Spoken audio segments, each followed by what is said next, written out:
Check 1 2. 1 2 3. So if he's got the mic like here, that's the problem. If they have to, right, they really have to bring the mic closer. So who's the song? Check 1 2. That would be closer.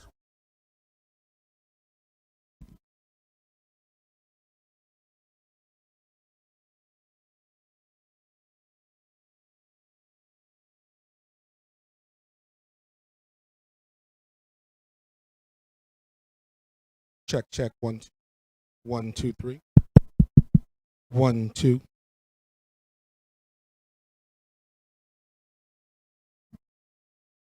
One, two. Check 1 2.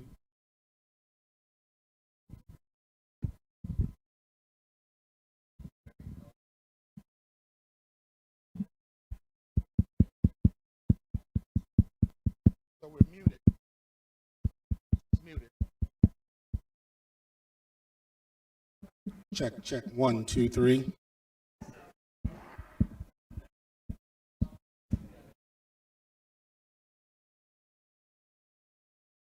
Yeah, so you just need to bring it closer to you. I mean, if you want to keep it on the stand, just bring it closer. Really weird. This.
Okay, if everyone is ready, the June 16, 2023 Volusia Forever Advisory Committee meeting is called to order. Welcome to everyone, and just a quick reminder, if everyone here would please put their cell phones on silent. We want to make sure that we can give our full attention to any of the speakers. And if you do wish to speak today on any of the items or in general, please fill out one of the public participation forms at the back of the room and give it to Ms. Markham, who is at our far left over there. So with that, if we could have roll call, please.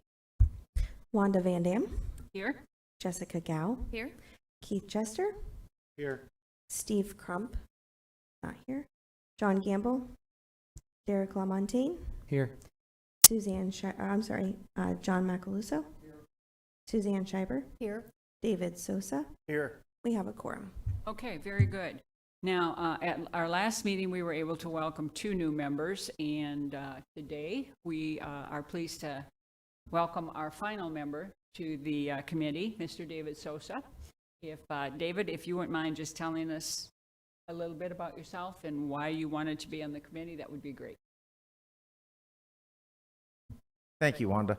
My name is David Sosa. I have a background in IT. I started working as an operations manager and worked in IT most of my life. I've owned my own business here in Volusia County, Sosa Martial Arts. I was a former Deltona City Commissioner, and, my goal being on this board is to help, make sure Volusia County stays a place where, my kids and everybody's kids have a place to work, live, and play. Thank you. Thank you, Mr. Sosa. Okay, public participation. Do we have anyone here who would like to speak? Okay, seeing no one, we're going to move on to the minutes of our last meeting, April 6th. Are there any corrections or questions on the minutes as presented? If not, if someone would like to please make a motion. Move to approve. I'll second. Okay, we have a motion and a second. All in favor? Aye. Aye. Any opposed? Okay. Minutes approved as written. Now, new business. We're going to go into the application eligibility review procedure, which Mr. Telfer is going to go over with us, please. Yes, ma'am. Good morning. Tim Telfer, Land Acquisition Manager for the Volusia Forever program. I'm going to bring the item up on your screen right now regarding the questions at hand, but let me start with a housekeeping item, and I think it'll be a good transition. So number 6 on your agenda, the new hold property has been sold. It was sold at the time after we received a complete application and had communication with the landowner, and prior to today's meeting, it changed hands. And so what that does for us is we no longer have a signed willing seller statement for an application here. This is no longer a complete application for the program. And I think that's a good transition, because what we're talking about here is the eligibility review process for what are complete applications that have been submitted to the Volusia Forever program during the last cycle. Just a quick note on the cycle itself, make sure everybody's clear. We have 2 cycles a year, April 1st through May 15th, and October 1st through November 15th. I just gave you 2 dates for each cycle. The opening date is not as important as the closing date. The closing date sets a time clock for us to get all the applications ready, to get them processed and presented to the advisory committee. What the committee members should know, and every member of the public should know, is you can turn in an application ahead of that start date. We will still collect it. We will still reach out to landowners and try to get that application set up for that next cycle. And some of the items that you're going to review today, we've started dialogue with these landowners back of November in 2022. And so this is just the process itself. But our task today is we have 5 applications for your consideration today. The task ahead of the advisory committee is to sort them into 2 categories. These are projects that are eligible to continue through the program or ineligible. They did not meet the core of the Volusia Forever program. The way that this process works, it's spelled out in Resolution 2021-134, and it lays out a list of questions. And I put a screenshot up in front of you today of some of those questions that are part of that eligibility evaluation process. When these applications come in, and we have a complete application, we do review it at the staff level here. We score it ourselves, and our score is advisory to the committee. The committee, the county council has given the committee the latitude to apply your own judgment to these questions and to make your own eligibility determination. So I want to emphasize that staff scoring is advisory. The committee comes up with its own determination on that subject matter. So I'm going to summarize this process just by making sure the committee is very clear that we are looking for a vote today on each item, either eligible or ineligible for each item as we move through the process today. And with that, I'm ready to move on to the next item. Just one question, please. A complete application has to have a willing seller signature. Okay. So without that, it cannot be brought in front of the committee. Yes, that's spelled out in the resolution itself. It lists a number of required items for a complete application, and a signed willing seller statement is one of them. This is very common in land acquisition programs throughout the state. They're all willing seller driven. There's no use of condemnation or eminent domain as part of this program or any of the programs that we potentially partner with. Okay, thank you. Question? Yeah, I apologize if this was answered, but do willing seller statements expire?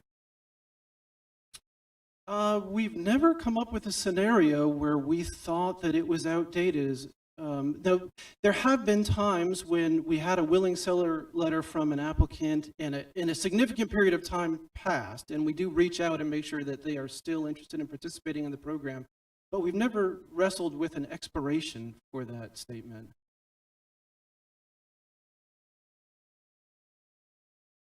I have a question. Go ahead. I have a question. Once they're submitted, can they be brought back? And if so, what is the time frame? Because I'm a little unclear on this because it's come up 2 different times and it's been specific to different items each time. And the first time, I thought there was a time frame it had to be brought back. And the second time, it seemed like there wasn't. So this is actually the 3rd time this has come up over the course of like a year and a half, and I'd kind of like a clarification. Maybe again, but I'd still like it. Okay, so the policy that we're administering is if an application has been reviewed by the advisory committee, you folks, and if you've determined that it's ineligible, if we receive the same application come in with the same parcels and there's no significant information that's changed, that we're not going to bring that item back to you. Unless something significant has changed with it, we're not going to put it in front of the committee after the committee has already voted again.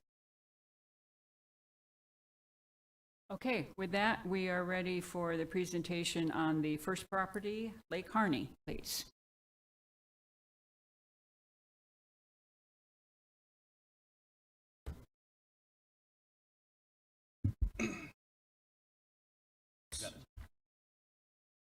Let's make the PowerPoint. It's already up. Morning, Nick Dunham, the Land Management Program Manager. Before you today is the first property on the list. Lake Harney property is a fee simple application, 5,578 acres, with a staff score of 14, and it is adjacent to the Farmington Green Key and Deering Preserve. Okay, any questions? I have just one, if I could. The property which on our map would be to our right, is that all part of the Green Key? So it borders it on the north side, if we're figuring that up as north in this case, and on the east side? Is that all part of the, all in conservation? It is in conservation, whether it's an easement or public ownership. The Deering Preserve is under public ownership. Farmington Green Key is an easement. Okay, very good. Go ahead.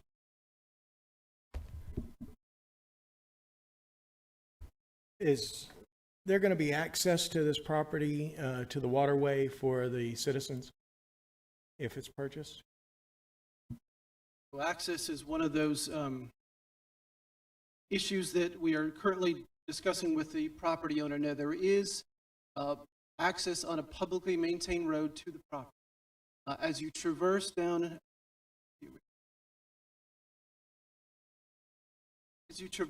Lake Harney Road, about a half mile to the west of where it makes the second 90-degree bend, it transitions to county emergency maintenance. So we're going to make sure that that section there, if a transaction was going to go through, would be switched to county maintenance, so it's a publicly accessible road. But I do want to assure the committee there is public access right now. Lake Harney Road is county maintained and publicly accessible, abutting the property. So you think we'd be able to have access to the actual water Yes. for yes. canoeing and all that? Yes, yes. Possible camping. Is any of this buildable? Is it all wetlands?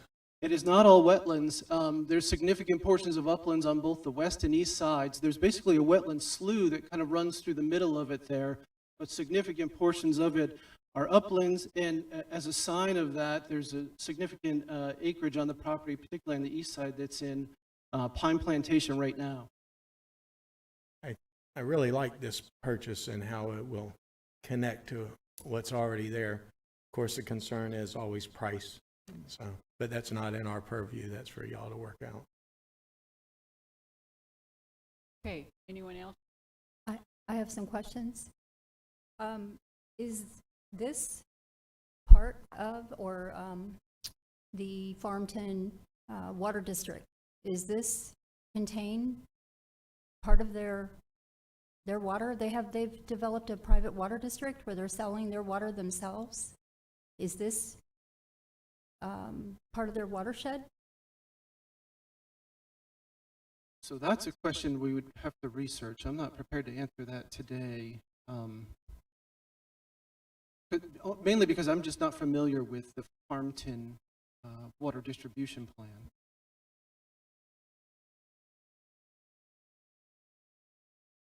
Okay, any other questions, comments?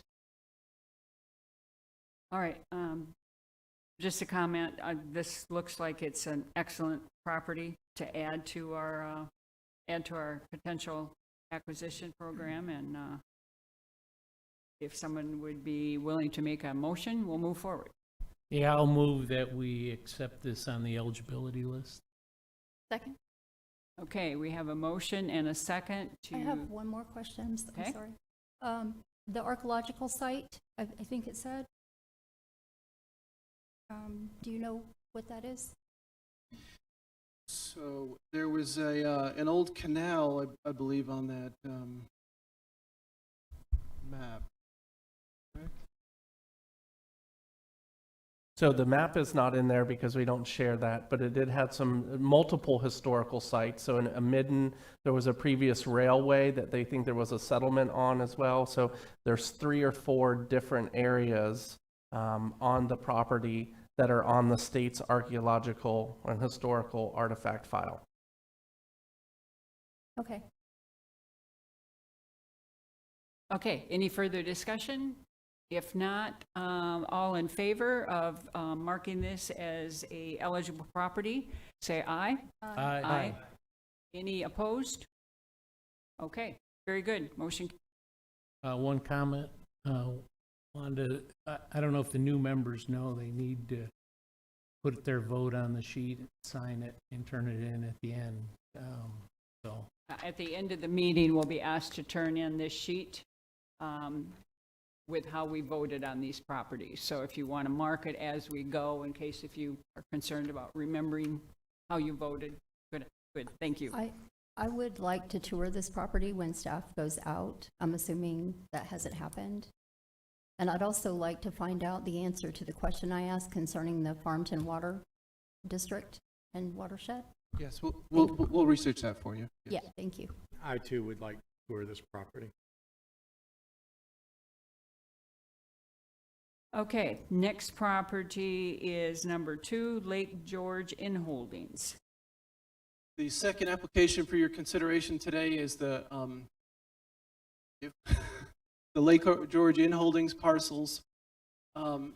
These are fee simple proposed acquisitions. Staff scored it a 14 on its review. They cumulatively total 140 acres. We're within the Lake George Conservation Area, Lake George Forest, and Wildlife Management Area.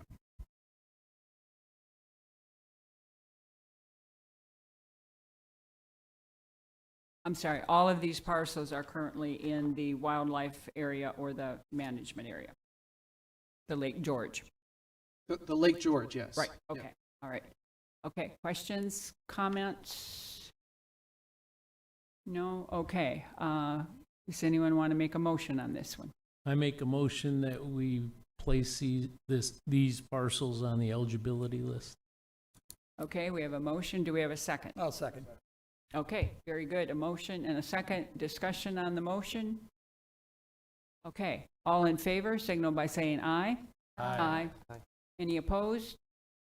Okay, motion carries on the eligibility list. All right, the next property on the list is the Every property. It is a fee simple application, about 16 acres on the east coast. And it is not in a target area or adjacent to any current conservation land. And to make sure that the information is clear, staff has scored this a 9. We did actually update that score after we had transmitted the body of the agenda item to the committee. So staff score on this is a 9.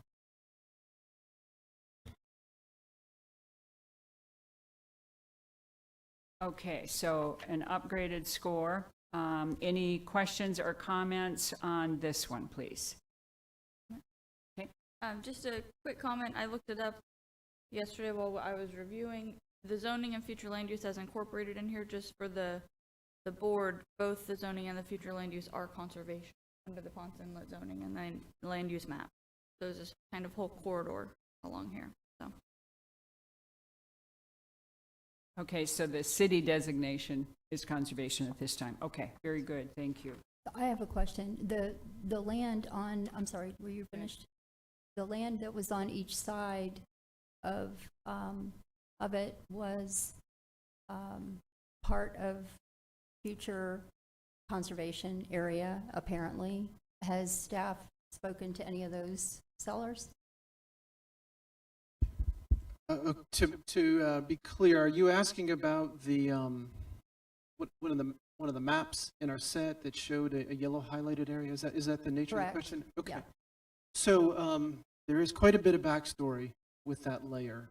This is a project that dates back over 10 years between the Volusia Forever program and the City of Ponce Inlet. However, there's a couple of important things to note.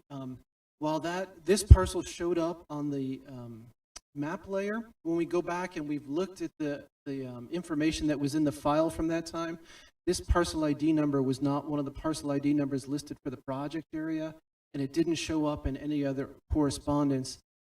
I did talk to the town manager of the City of Ponce Inlet to ask about this program, and they have no recollection of it. They consider it complete, and they have not budgeted any funds for acquisition here. So I would consider this as a standalone project and not part of a larger acquisition project.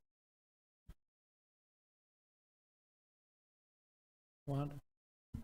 Is this all jurisdictional wetlands? It certainly looks like it to me.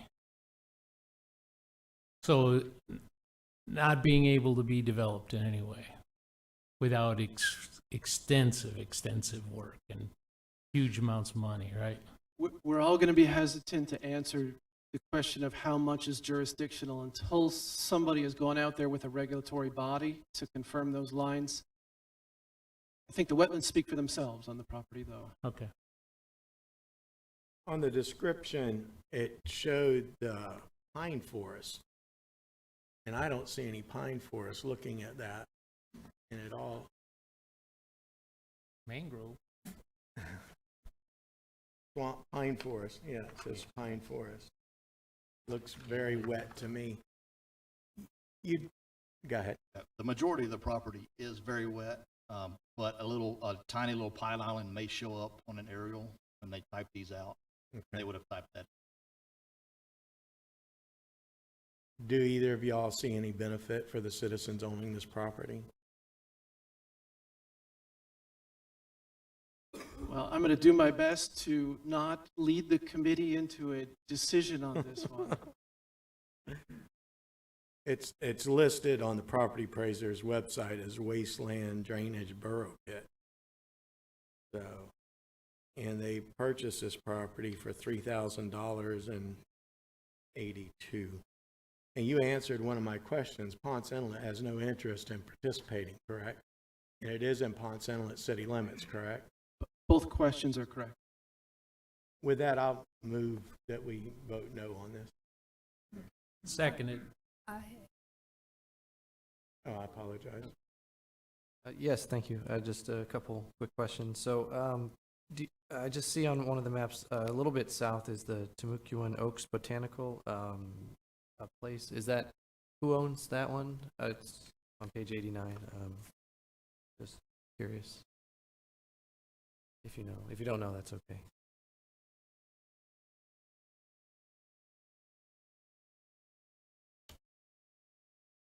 We don't know, I'm sorry. Okay. And then my other question was, you listed on number 10 as the criteria for potential species, a 1. I was just wondering, since it's kind of, it's obviously next to an aquatic waterway, if that can benefit, species like manatees and so forth. And it seems like, it might at least be a 2 for any aquatic species, or any other species that might birds might use it or something. So I was just wondering if you can explain the 1, or if that has there's a reason for that one. And so it's question number 10? Is that the one? Criteria 10 on your listing, which is like the lowest score, and it seems like, well, if it's untouched and it is all green and it's on water, that it might at least get a 2 or something. But you're just doing it based on habitat overlays, kind of, or something like that? We really are. It's really based on habitat overlay and any staff knowledge of the property there.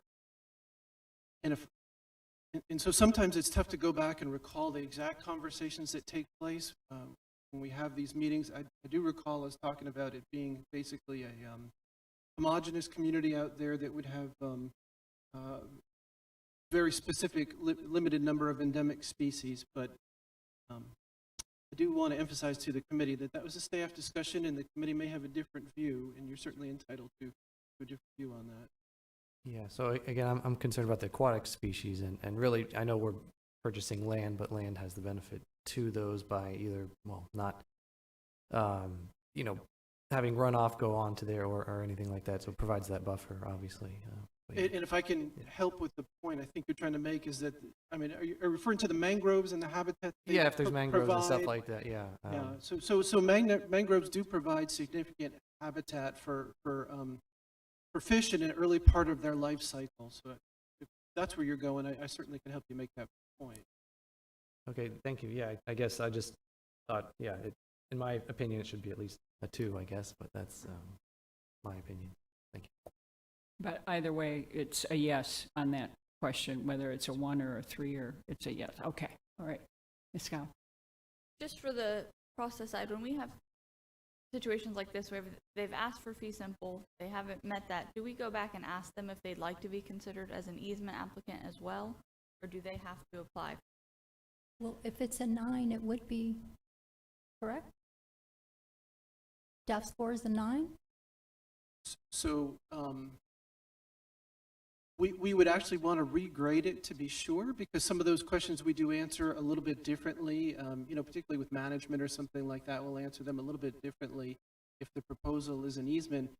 But we wouldn't automatically plug it in. That would really need to come from the landowner. They would need to reach back out to us and let us know that they want to be considered. If I remember right, the cases that we had before, the property owner had put in for either a fee simple or a conservation easement.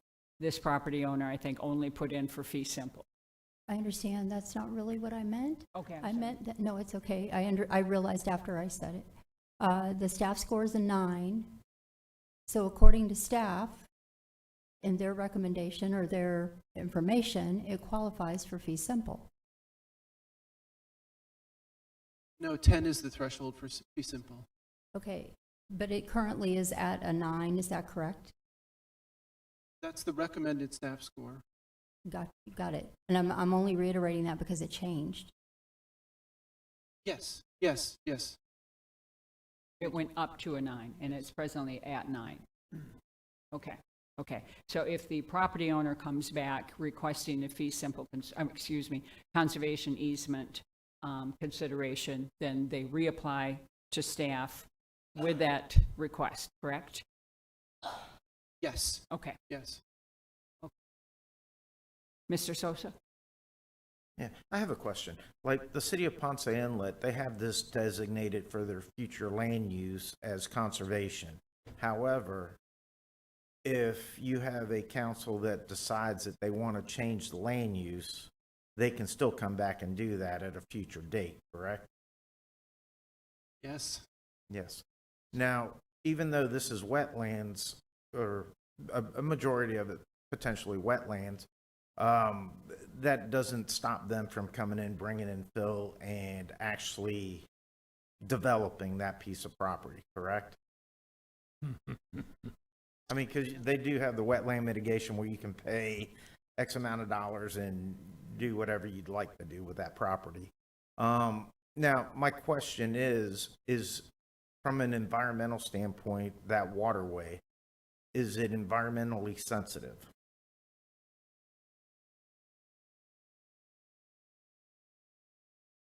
So, I'm not aware of the current status of the water body. There's a number of different ways to approach that question. Certainly from the broad perspective, most of the water systems in Florida are under some threat. Now, is it considered environmentally sensitive lands can mean a number of different things to different people. Some people are going to consider how many state designations are placed on that body. You know, what is the total maximum daily load? Is there a basin management action plan? Items like that. So I think it is a committee member judgment question whether that's considered environmentally sensitive land. So future possibilities, if the county doesn't acquire it, that it is possible that it will be developed. Yeah, that's something that I could not tell you was impossible. And on the question of is it, close to development, zoning and future land use can change, certainly. And you have wetland mitigation, I agree, but this is also in the floodplain, so you have compensatory storage mitigation, which means that for every cup of fill you bring in, you have to dig the same cup of fill offsite in the same basin.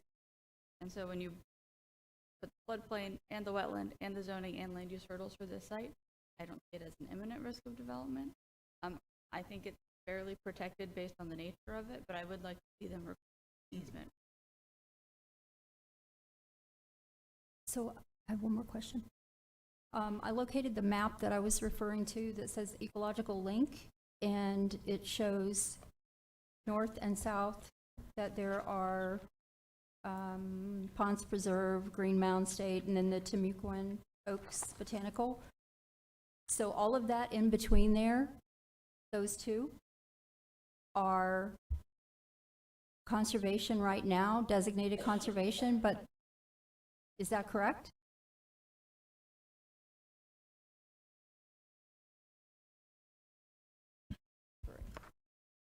I'd honestly have to look it up on a map. I don't know off the top of my head. We believe it has a city designation of conservation. Correct. Because that brings me back to my original question. Is apparently there's no opportunity to expand that whole section to have it all joining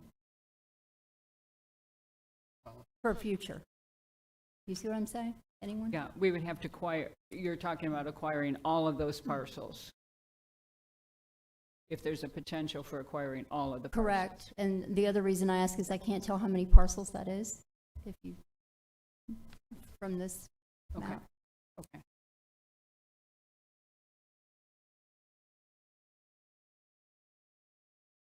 All right, so we would have to have willing seller letters from all of the property owners in order to consider it as a whole.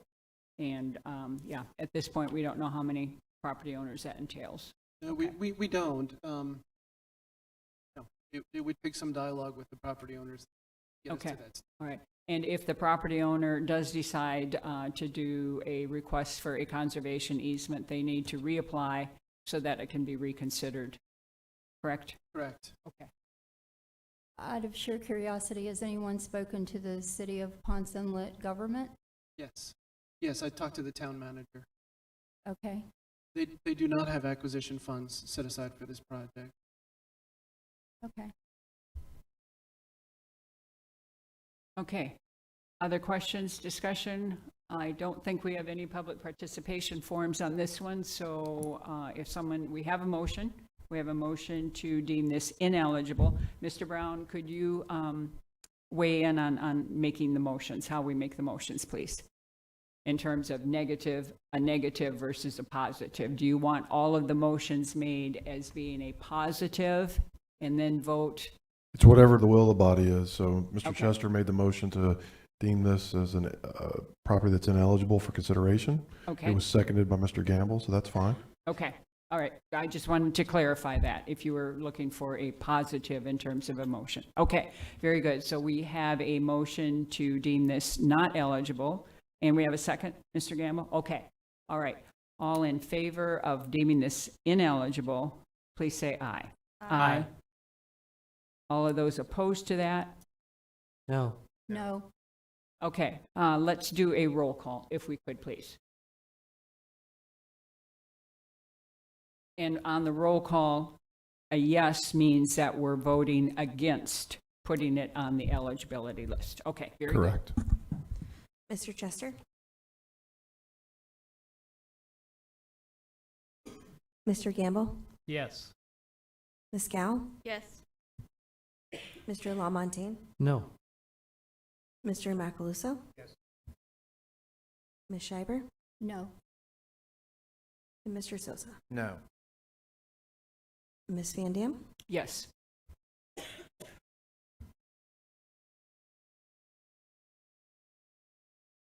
It's 5-3. It passes. So motion carries 5-3 that we put this on the ineligible list for a fee simple. And the property owner has the right to come back. Okay, very good. One of the little points on our sheets, if we voted yes, we still mark it no, because it's ineligible, right? It's not how you voted, it's what the motion was. What the motion was. What correct. you voted, yeah. Yes, Yeah. and if you want to put a note next to it, clarifying that, that's fine. Yep, That's fine. gotcha. Okay, next, number 4, the White family application. And this one, you should have received a response from the applicant regarding the staff score. So we distributed that through email. You should hopefully have all seen their feedback. The next item is called the White family. This is a proposed fee simple acquisition. Staff score is a 6. Its acreage, its size is roughly 12 and a little bit over 12 and a half acres, not within an acquisition target area, but it is adjacent to the Doris Leeper Spruce Creek Preserve property.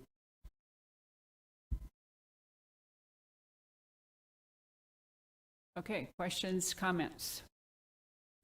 Mr. Lamontage. Yeah, I'm just going to speak in favor of this. I am a big fan of Doris Leeper Spruce Creek Preserve and any additions that, especially when it's adjacent, like you said, that seems pretty easy to just add in. And, you know, if the, whatever, I know we don't look at price and all that, but, you know, I'm pretty sure, you know, if the full council, you know, thinks it's worth it, then it's worth it to me for sure. I want to protect that area as much as possible, and we don't get a whole lot of properties in that area that are left, I guess, so I support this. Okay, thank you. Anyone else? Yeah, is there public right-of-way access to this property? Or anything in the Doris Leeper on the east side of the railroad track? There is public access to the Doris Leeper Spruce Creek Preserve by water. This Okay. is the island there. We actually have a campsite on this island, but it is water access only. So there's no road that gets this parcel. So So you can't access it through the golf course. That's private. correct. Okay.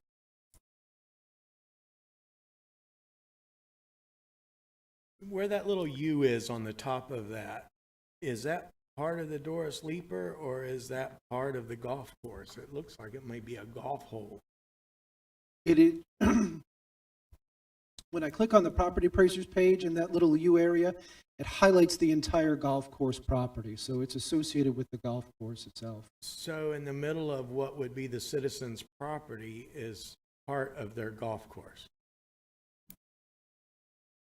Is what we're saying there. It's kind of odd. They're asking 350,000. Is that, am I correct on that? It's shown as wasteland drainage burrow pit on the property appraiser's site. And the property appraiser has the value at 6,000. But they're asking 350,000.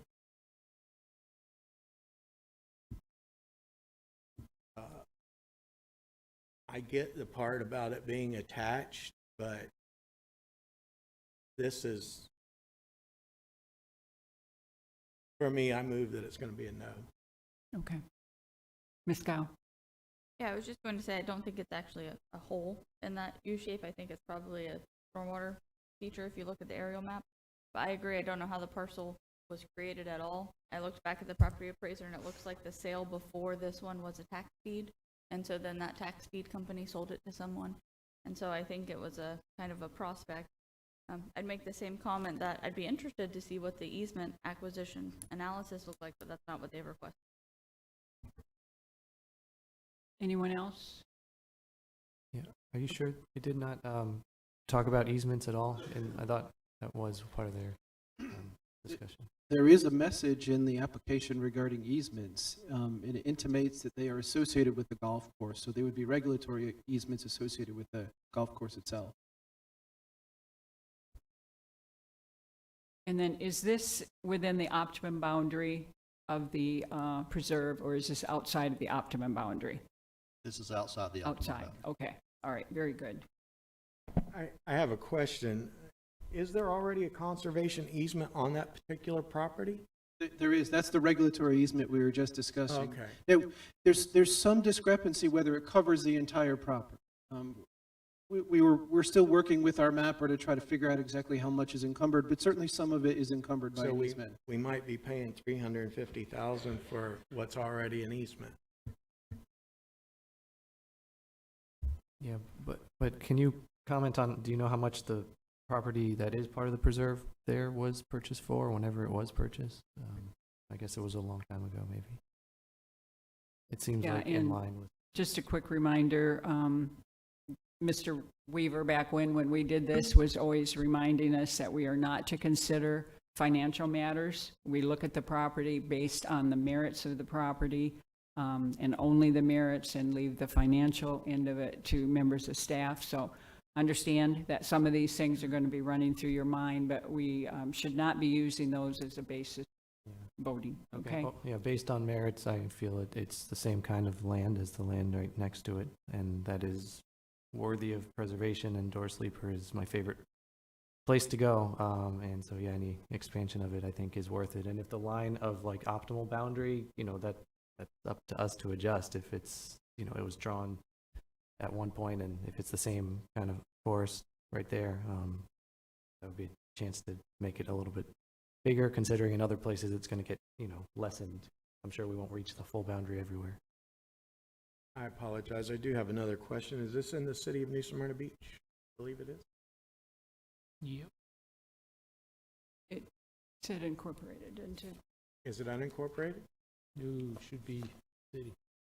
It's in the Pretty city, sure, isn't it? pretty sure it's city. Looks like it's in the city. yeah. Our And map on 114 shows it as county-wide zoning, but I believe it was in the city. the golf course. With that question, has New Smyrna shown any interest in participating in this? We have not had dialogue with New Smyrna Beach about this property. Okay, thank you. I can tell you, Mr. Chester, there's been other properties in the optimum boundary of door sleeper that we had engaged them, and they did not have the funds for acquisition. So I would probably, it's pure speculation, but probably get the same answer on this one. As a final note, I think most of the committee knows this, but again, this would be eligible for A or B if we put it as eligible. So again, perhaps just throwing this out there, if anyone's kind of leaning towards like not eligible, I would say like it could always go on B list when we will decide at a future date, right? And perhaps things will change and we'll get some more details on accessibility and the value of it. So I'd like to make a motion to find it eligible. Okay, Ms. Scow? May I, real quick, Ms. Van Dam, I'm sorry, Madam Nope. Chair. I believe Mr. Chester made a motion first. Okay, His wasn't motion seconded, was but, yeah. to have no, there was not a second. correct. Could die for lack of second, but I'm not sure that occurred without the chair weighing in on that, so. Correct. We have a motion, and then there was additional discussion. Yes, ma'am. So we do not have a second. Correct. Ms. Scow, did you have a question? Okay. Okay. All right. Do we have a second to deem this not eligible? I'll second for discussion. Okay. All right. So we have a motion and a second for non-eligibility.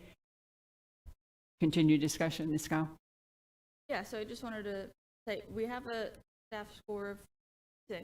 I am not seeing much that raises that score. To find it eligible, we needed 10. So I don't know, Derek, if you had targeted other criteria that you think Yeah, brings there's. it to the 10. Yeah, I believe, well, I mean, again, the main part, hold on, let me find my pages.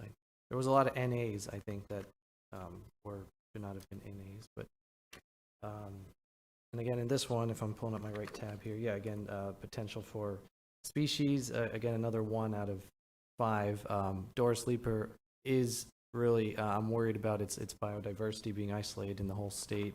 With lots of development being around it, and so to expand it as much as possible, and to help all the creatures that utilize it, scrub jays and gopher tortoises and so forth, plus the aquatic species that benefit from having that, next to the waterway, that definitely should be more than a 1 on criteria 10. That criteria is met, though, so it is a yes and the 6. Yeah, it's a yes, correct. Right, but that's true. Okay. Some of the other ones, let's see. Does the property contain high-functioning wetland ecosystem? I mean, we know that those exist in the preserve, and again, I guess we won't know that yet until maybe someone goes out there by foot. And again, perhaps that can be done in the future, during negotiations or before our next finding it eligible for A or B. That's possible. I just don't want to kill it now. Basically, that's my intent. With a lot of there's other unknowns. The exotic plant coverage, I don't think. I mean, there's places indoor sleeper that have, as anywhere does, but it's pretty well managed. I know they did some burns or some other tillage, and so I think there's not going to be really invasive. So that was number 18. That should meet that. Is the restoration minimal? I don't think there will be any needed, so that should meet that. I want to chime in on any that you were looking at too, because I just find it the same kind of land. It's considering it's adjacent as door sleeper, and if we today wouldn't buy that property adjacent to it, then that doesn't make sense because it is valuable. Was found that way, and it's been maintained obviously with the public water access and all that, and other management practices, and this won't add to those cost. It'll just be a nice additional place for habitat, basically. Yeah, I just wanted the board to be able to hear the logic in case they agreed on the restoration. My concern is that it's beside a railroad, it's on a golf course, and it used to be used for citrus production, all of which are targets for environmental contamination. That would be my concern on restoration.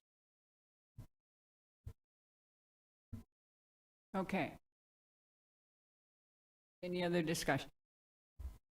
We have a motion and a second for voting on ineligibility on this one, deeming it not eligible. So all those in favor of stating it is not eligible, please say aye.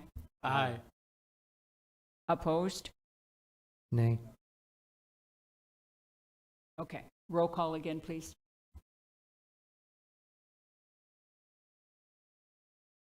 Mr. Chester? Yes to ineligible.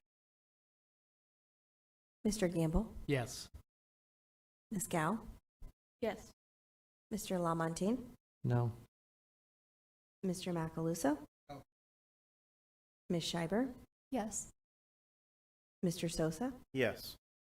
Ms. Van Dam? Yes. Carries 6-2. Okay, and this is another, the property owner can come back for a conservation easement if that's something that they want to have considered. Okay, all right, very good. Next one is number 5, the Osteen Marcella Hines Trust. I have a question before we continue because it's pertinent to this score sheet, and I think I Okay. should ask it now. For the sake of argument, we don't normally go negative questions. So the score sheet actually, as it was pointed out a while ago, doesn't read, it reads eligible, yes or no. So I'm going to be honest, sorry to add to this. I'm totally confused. Am I supposed to be writing how I voted, or am I supposed to be writing something else? Because this is reverse now. And Yeah. I'm writing how I voted, but I don't, that's, Yeah, and feel free to put a note next to it, you know, if you want to say eligible or ineligible, if you have any concern about how it's going to be viewed. Okay. That brings up a point, because I'm putting yes for if it passed and no if it did not. So like I've got the first 2 is yes, the second 2 is no. That is correct, because that's how it went. It's not how I voted, it's how the board voted unanimously. No, you're putting down your personal vote. Your sheet is for your vote only, Okay. because they meant how the board voted, how each individual member on the board So voted. this is not whether the property was a yes or a no. It's Correct. just the individual vote. Okay, thank Okay. you. And I'll share why. So we get public, as soon as this meeting's over, we'll get a public records request for every score sheet from every member. So that's why we ask.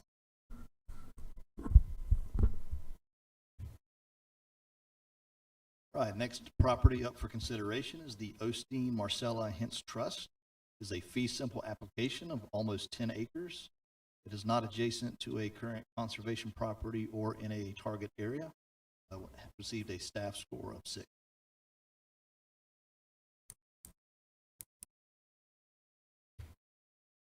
Wanda, Yes. sorry. Brad, I understand that we're turning in the score sheet, but from a practicality standpoint, this is not making sense. I'm having a hard time moving on because it says eligible, and the question was it ineligible? And I wrote yes, so eligible, and if I write my answer is yes, do you see what I'm saying? It's asking you a different question than we voted on. It's asking whether you voted for it to be eligible or not. Yeah, I would just answer. So how did you vote? When it's negative, it's the exact opposite. If you voted yes, you were voting for no, it's not eligible. I understand. I guess my point is I'm not sure the public is going to understand. And if I have to ask it 3 times, I You think. need to get it right, yeah. The minutes will reflect. And the that I min- need to get it right.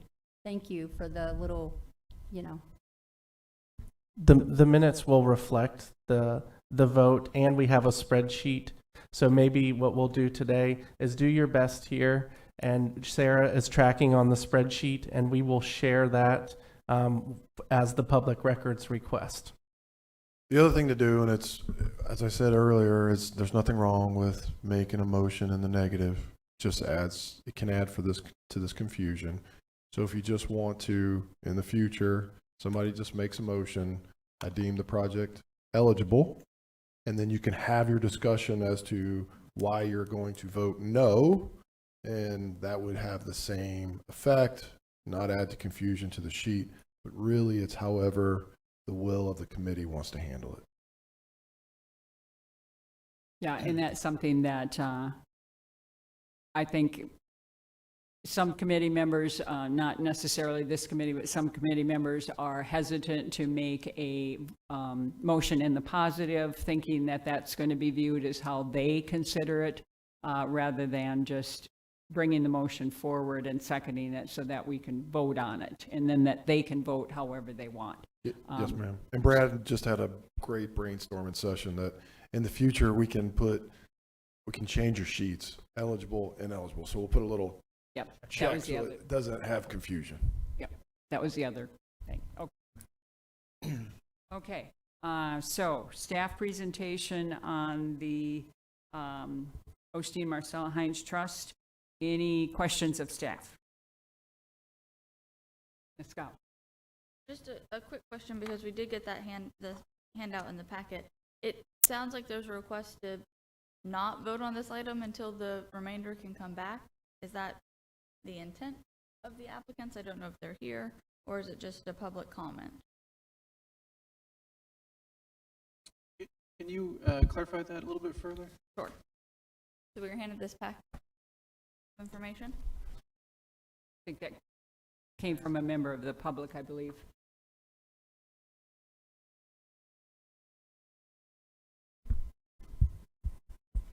And kind of the final wording says, at this time, with all things for consideration and discussion, I'd like to ask this committee to have the opportunity to review all the information submitted to the program before making a yes or no decision about any of these properties that have been nominated. So I think there were a few that maybe we didn't get the willing seller form or something like that that were submitted that should be viewed overall. I think maybe we just have public comment before discussion. Yeah, we can do discussion prior, if that's how the committee would prefer to do it. We can do public comment before discussion, or we can do discussion and then public comment. You want to do public comment first and then discussion? Okay. All right. One public speaking form here, Nancy Weary. And name and address for the record, if you would. Nancy Weary, 435 West Delaware Ave, Lake Helen. Good morning. I'd like to speak with you all about numbers 5 and 6. I know one of them have been pulled from your agenda today. Both of the Osteen and Newhold properties on today's agenda are part of a nomination I made to the program in 2022. These properties were nominated along with several other owners and properties at those times. Though the nomination comprised several different owners, all collectively create a true environmental, wildlife, and even historical area of land quite worthy of conservation. These properties, though presented to you by staff individually, should also be presented to you as part of the collective picture as they were nominated. I have provided you with the map so that you may see a bigger picture and have a clearer understanding of what I am speaking of. The Osteen, Newhold, and Melendez properties are identified on map 1 as the numbered parcels 14, 15, 22, and 23. I would like for the committee to understand that these nominations submitted were based on conserving areas of land with clear flowing waters, at least one recognized spring, and identified at that time as wetlands by the St. John's Water Management District. The nominated parcels are also comprised of uplands with natural forest rich in wildlife, including threatened species. These areas have environmental significance that benefit all and represent the very conservancy the Volusia Forever program is created to be defined by. Not only are these parcels rich environmentally and for their wildlife, but they are also rich with the history of our area of the county. The parcels I nominated most recently, May 2023, that should have been part of this cycle, agenda and discussion here today, yet not one of them made it here on the agenda, is represented on map 2 that I have provided to you. Some of the parcels are the same as the nomination before. I'd like to point out parcel number 1. Let me scratch that. I'm trying to size down my statement, and minutes, I'm yeah. extremely nervous. So, take the two maps, 1 and 2, and look at the highlighted areas. If you were to overlay them both, those highlighted areas are what I have brought before you. I've had willing sellers for the past year that just keep getting kicked out. And this area of land is amazing. It has streams and springs and uplands and wetlands, and they are supported, these nominations are supported by the Volusia County Environmental Volusia Flagler Group, the Sierra Club, the City of Lake Helen, and we've had willing sellers this last 2 cycle, which haven't even come before you, who haven't even made it before you. And it's a shame because one of those properties is in danger of being built on. And it matters. And I just don't know, when are we going to run out of time? And how can I bring this to you all and have you really discuss it as a larger project and not just piecemealed out like it is? And I understand they're all individual, but collectively, they're a big picture and a area very worthy of conservation. Okay, all right. Thank you. And you do understand that we do have to have willing selling letters? And we have willing sellers, and everyone highlighted in the yellow on both maps have been willing sellers. Had we all collectively moved forward in the past year, half of this would already be done. And that's what we're losing.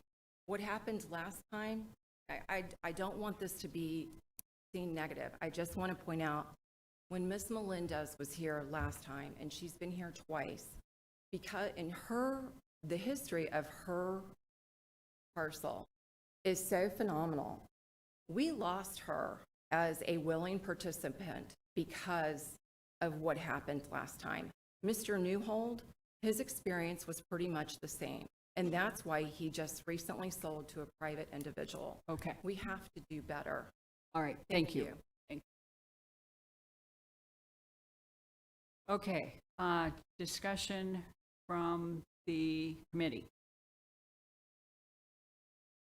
One thing for the parcel we looked at previous time, a little history, we deemed it eligible, and then we looked at it and had staff go out, and it had a bunch of exotic species, more exotic species than native species on it, which we're in the process, or our purpose is to buy environmental land, which is, that was not, so it went down because of that.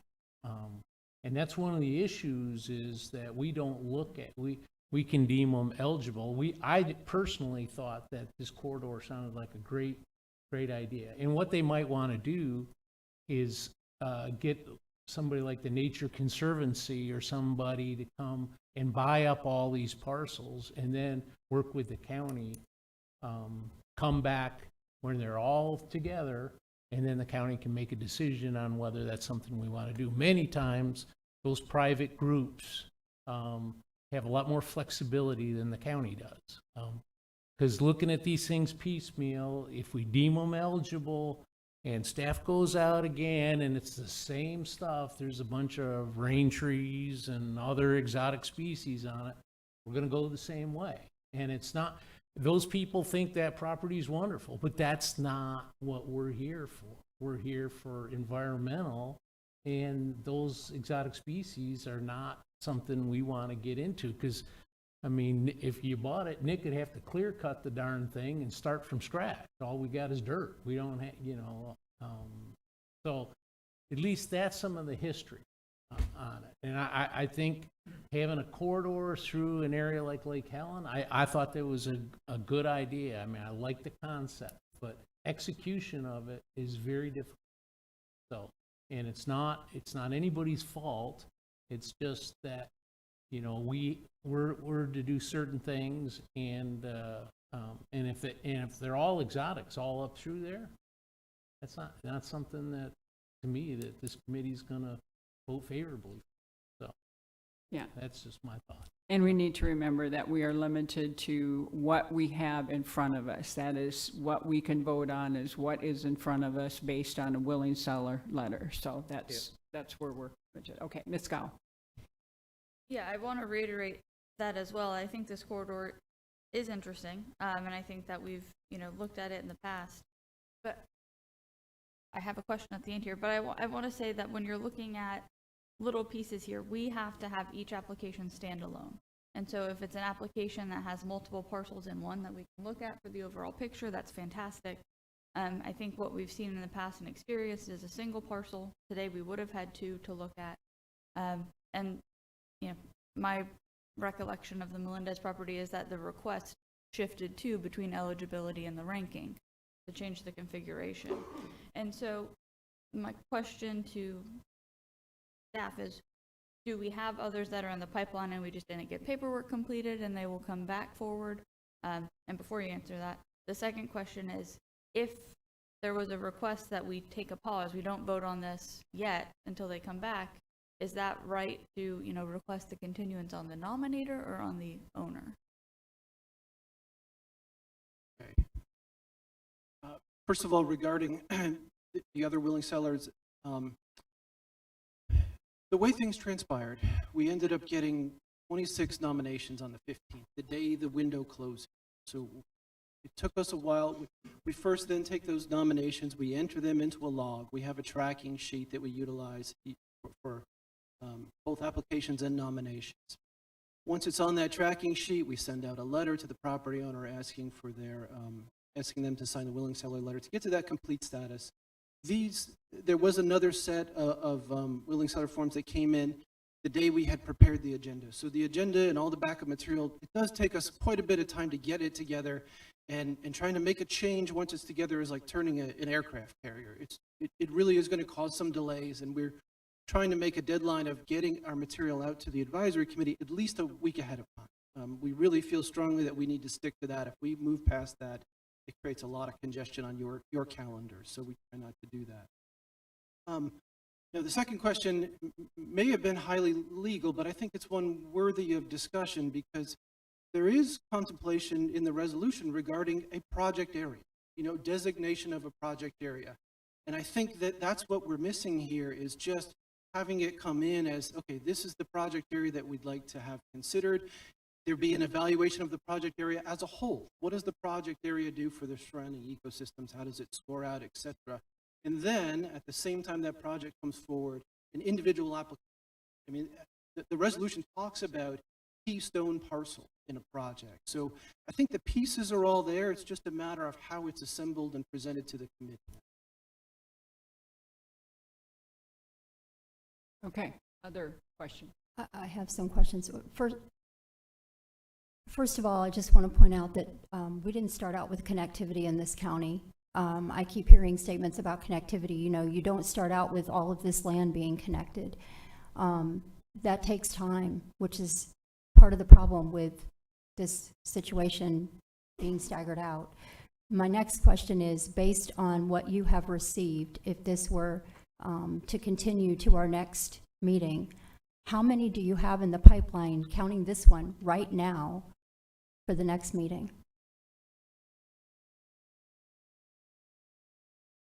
Because I think that's pertinent to this. I think the answer is 3. Correct. But, well, I'll just leave it there. Okay, and then, I'm sorry that I have to ask this, but I do. Based on the questions that were answered, there's 3 unknown that were not answered on here, 3 completely unknown. Okay. And has staff seen any of the other properties outside of what was previously presented to us? Since we're talking about connectivity here, and all of these are very close together? The only property on the map that staff visited was the one that was previously discussed. Which one of those was it? Because I thought there were 2 previously. Melendez, and I cannot think of the other. Melendez is the property staff Okay. Okay, but this is our third property in this section, correct? In this group that we have voted on, our third one coming, well, we're not voting today, but apparently, or maybe we are, but this is the third property brought forward in this section, in this group? I think that's correct. I don't. Can I ask Ms. Wary, since she's here, if this is the third property, since she's the one, is this the third property brought forward?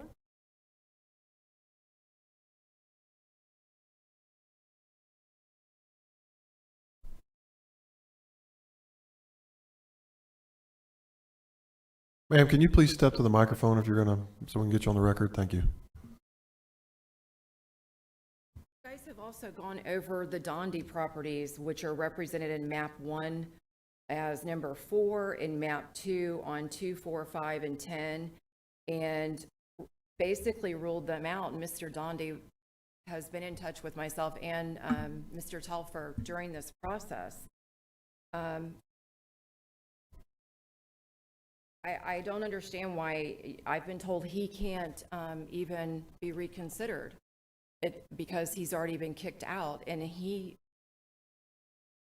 his property was kicked out because it was commercial. Right now, with Florida statute coming into effect July 1st, it changes the ruling of commercial lands to where you can build housing on there for commercial, multi-use, or industrial lands, zoned lands. My concern is if we can't bring these together in some sort of conservancy, they're going to be lost, and there's not going to be a chance of getting them back. There may be some invasive plants. I think in Florida, I'm born, raised, grown up here, everything. We have invasive plants everywhere, what you call rain trees, Calverteria trees. My grandmother had me picking them in her garden for a penny a trash can full when I was a kid. So they're here. I don't dispute they're an issue, but I think that's something pretty much everywhere. When we get into our lakes, we have invasives. So I don't want to rule these things out based on one issue. I have visited these properties and I've walked them and I've seen the clear streams. I have seen the springs. I have seen the wildlife. The other day, I saw the smallest deer I've ever seen in my life. So I'm telling you, I wish I had my daughter assist me because I'm very tech challenged to putting together a picture portfolio for you, because I think you would be surprised at the land itself. It is an amazing assortment of parcels. I know it's not an overnight job to get it, conserved, but I would like for people to give it some honest, serious consideration. Okay, Ms. Weary, thank you. Thank you. As a matter of procedure, we are limited to what we can do today, to what is in front of us today, correct? And without the landowner requesting a continuance, we need to vote on this today, correct? You can always table an issue. Okay. So I have to say, my curiosity is up because of the Volusia Flagler letter, the environmental group, the Sierra Club, and the City of Lake Helen, which is all stated here. And I did go out and see the properties. I just want to say that right now. The water is flowing pretty hard through there. It was a little surprising to me. I believe it's coming from one of the lakes from the northwest, but I don't know that. It's, from what I understand, we're being asked to table it, so I don't know why we can't honor that of the person who presented it. And as far as collectively putting together an area which was discussed for connectivity, I think we should see if it's tabled, and he believes that there are 3 in this and maybe 3 total in the pipeline. In the future, we see what comes back again as well, because we're talking a few months from now. So, yeah, that's my thoughts on this. I'd like to thank everybody for the history on this, which I wasn't aware of, and being a new member. But, Madam Chair, I'd like to make a motion to table if I could. Very good. We have a motion to table. Do we have a second? Second. Okay, a motion and a second to table the item. Ms. Gao, question, discussion? Yeah, just to the nominator, if I can. We want you to succeed. We have a very technical analysis that we have to apply that staff helps us through.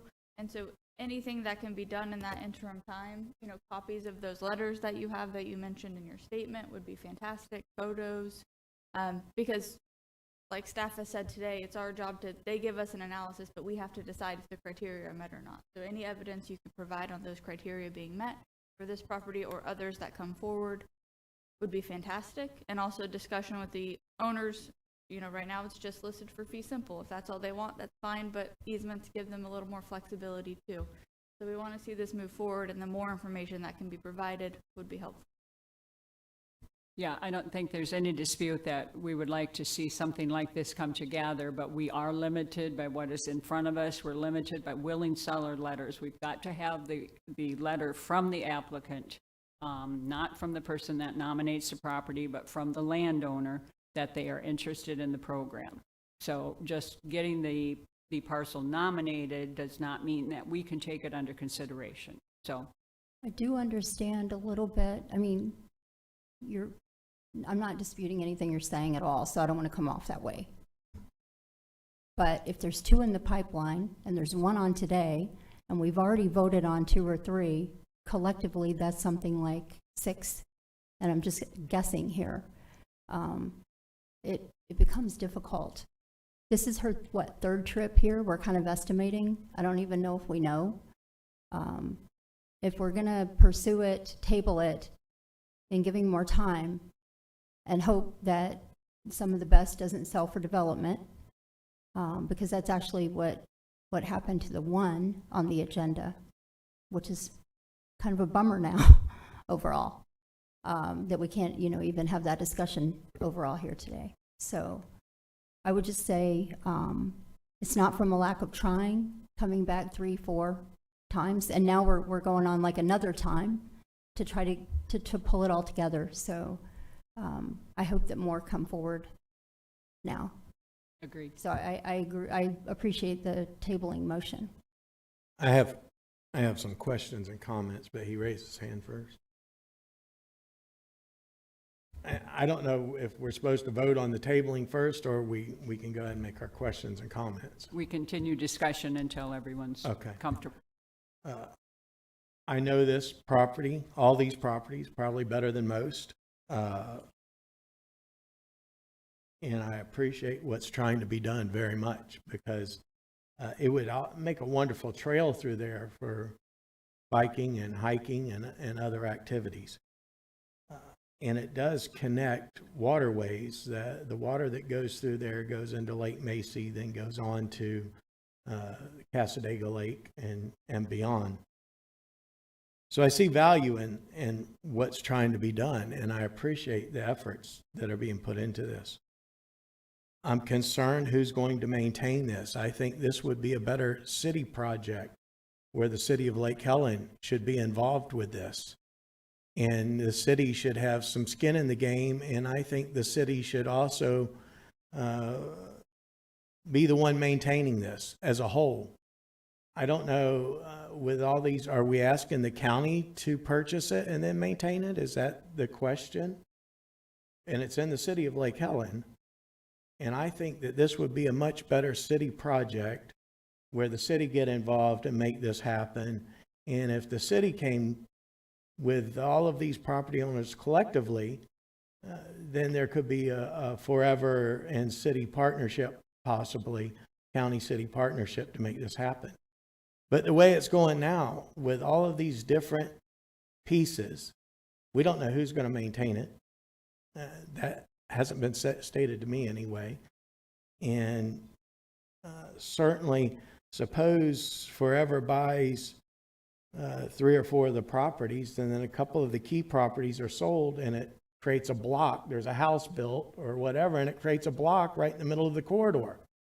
So then we've spent forever money, and the project's never completed. So I really think that for this to happen, and I would love to see it happen, because I know this property very well. I know the value, but I think the city of Lake Helen needs to step up and be involved in this as the manager of the property. And certainly, if that happened, then maybe some echo funds could be used for trails and so forth. So the way it is now, I just don't see how I could be a yes on it under almost any circumstance, unless the city got involved and we knew the city was going to be the one maintaining it perpetually, forever. And But we really can't answer that today, right? Because where we're at is tabling it to see what happens with the property owners. I that come agree, but back. I think that these facts need to, and these thoughts need to be put forward for even future. Because I think that as they go back, they need to get the city involved for this to be successful. Yeah, and that is one of the steps that Yeah. staff does take as they're looking at these properties, is contacting the city and. Yeah, I think that's where this needs to go for it to be successful. And I would like for it to be successful, because I know it very well and I can see the benefit that it could be to West Volusia and part of the trail system, the greater trail system. But without city involvement, I just don't see how it could happen. Well, that's one of the reasons why I couldn't vote yes or no. Yeah. And to get that information would be definitely. Well, I hope that you can get the city involved and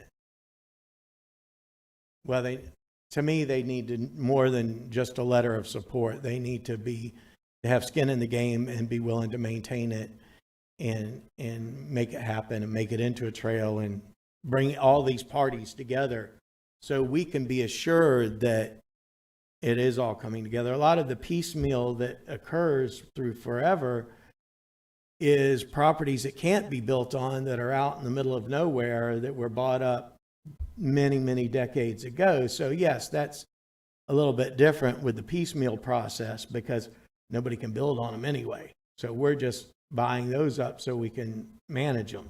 So there is a little bit, in most cases, it's a little different about the piecemeal process. Those are my comments. Thank you. Thank you. So just a few questions and comments. I guess I was most concerned, and I guess I want to clarify something that I heard earlier, that some applicants were kicked out, what that actually meant. Is it true, so this is the question, I guess, that so some complete applications were not shown today, I guess for at least two reasons, or one reason, or two. One, because you just didn't have time to get it before us, and then, or was there another reason that some we just maybe had already seen, or, but were any complete applications not shown today for any other reason other than you just didn't have time to? The two reasons that you mentioned, missed a deadline, or it was a duplicate of what had already been voted on by the committee. Okay, so those ones that are duplicate, I guess I'm concerned about.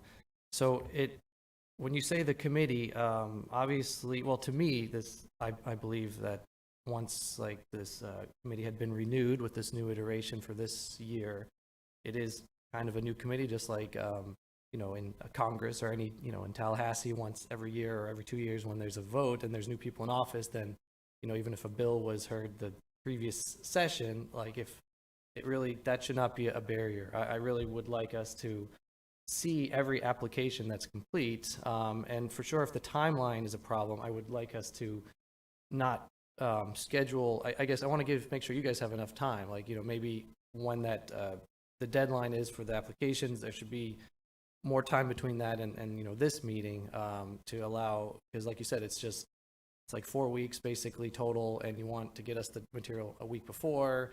You send out, within a week. So really the people have like 2 weeks to respond, something in that time frame, and that, all these other things you have to do, like see the property or at least research it. That seems like not enough time. And I think one thing we should consider is, making sure there's enough time. But the second, or that other point about some complete applications were not brought before us. You said we can only see what's brought before us. I find it troubling that we didn't have stuff brought before us just because it was considered a duplicate. I mean, I don't think that's staff's job to prevent us from seeing it. We could easily say, hey, oh, I remember I voted on this last year, but, some new members maybe didn't. We could just say, oh, we're going to, vote no. It would take like 5 seconds. But I don't think it should be prevented just because it's a duplicate. And I find that an issue. Does anyone find that problem? Because it's not a duplicate to everyone here. And things change, for various reasons, not just, on the board makeup, but that's a big reason. But also, environmentally, there's hurricanes. We're like, oh, now we know where areas flood more.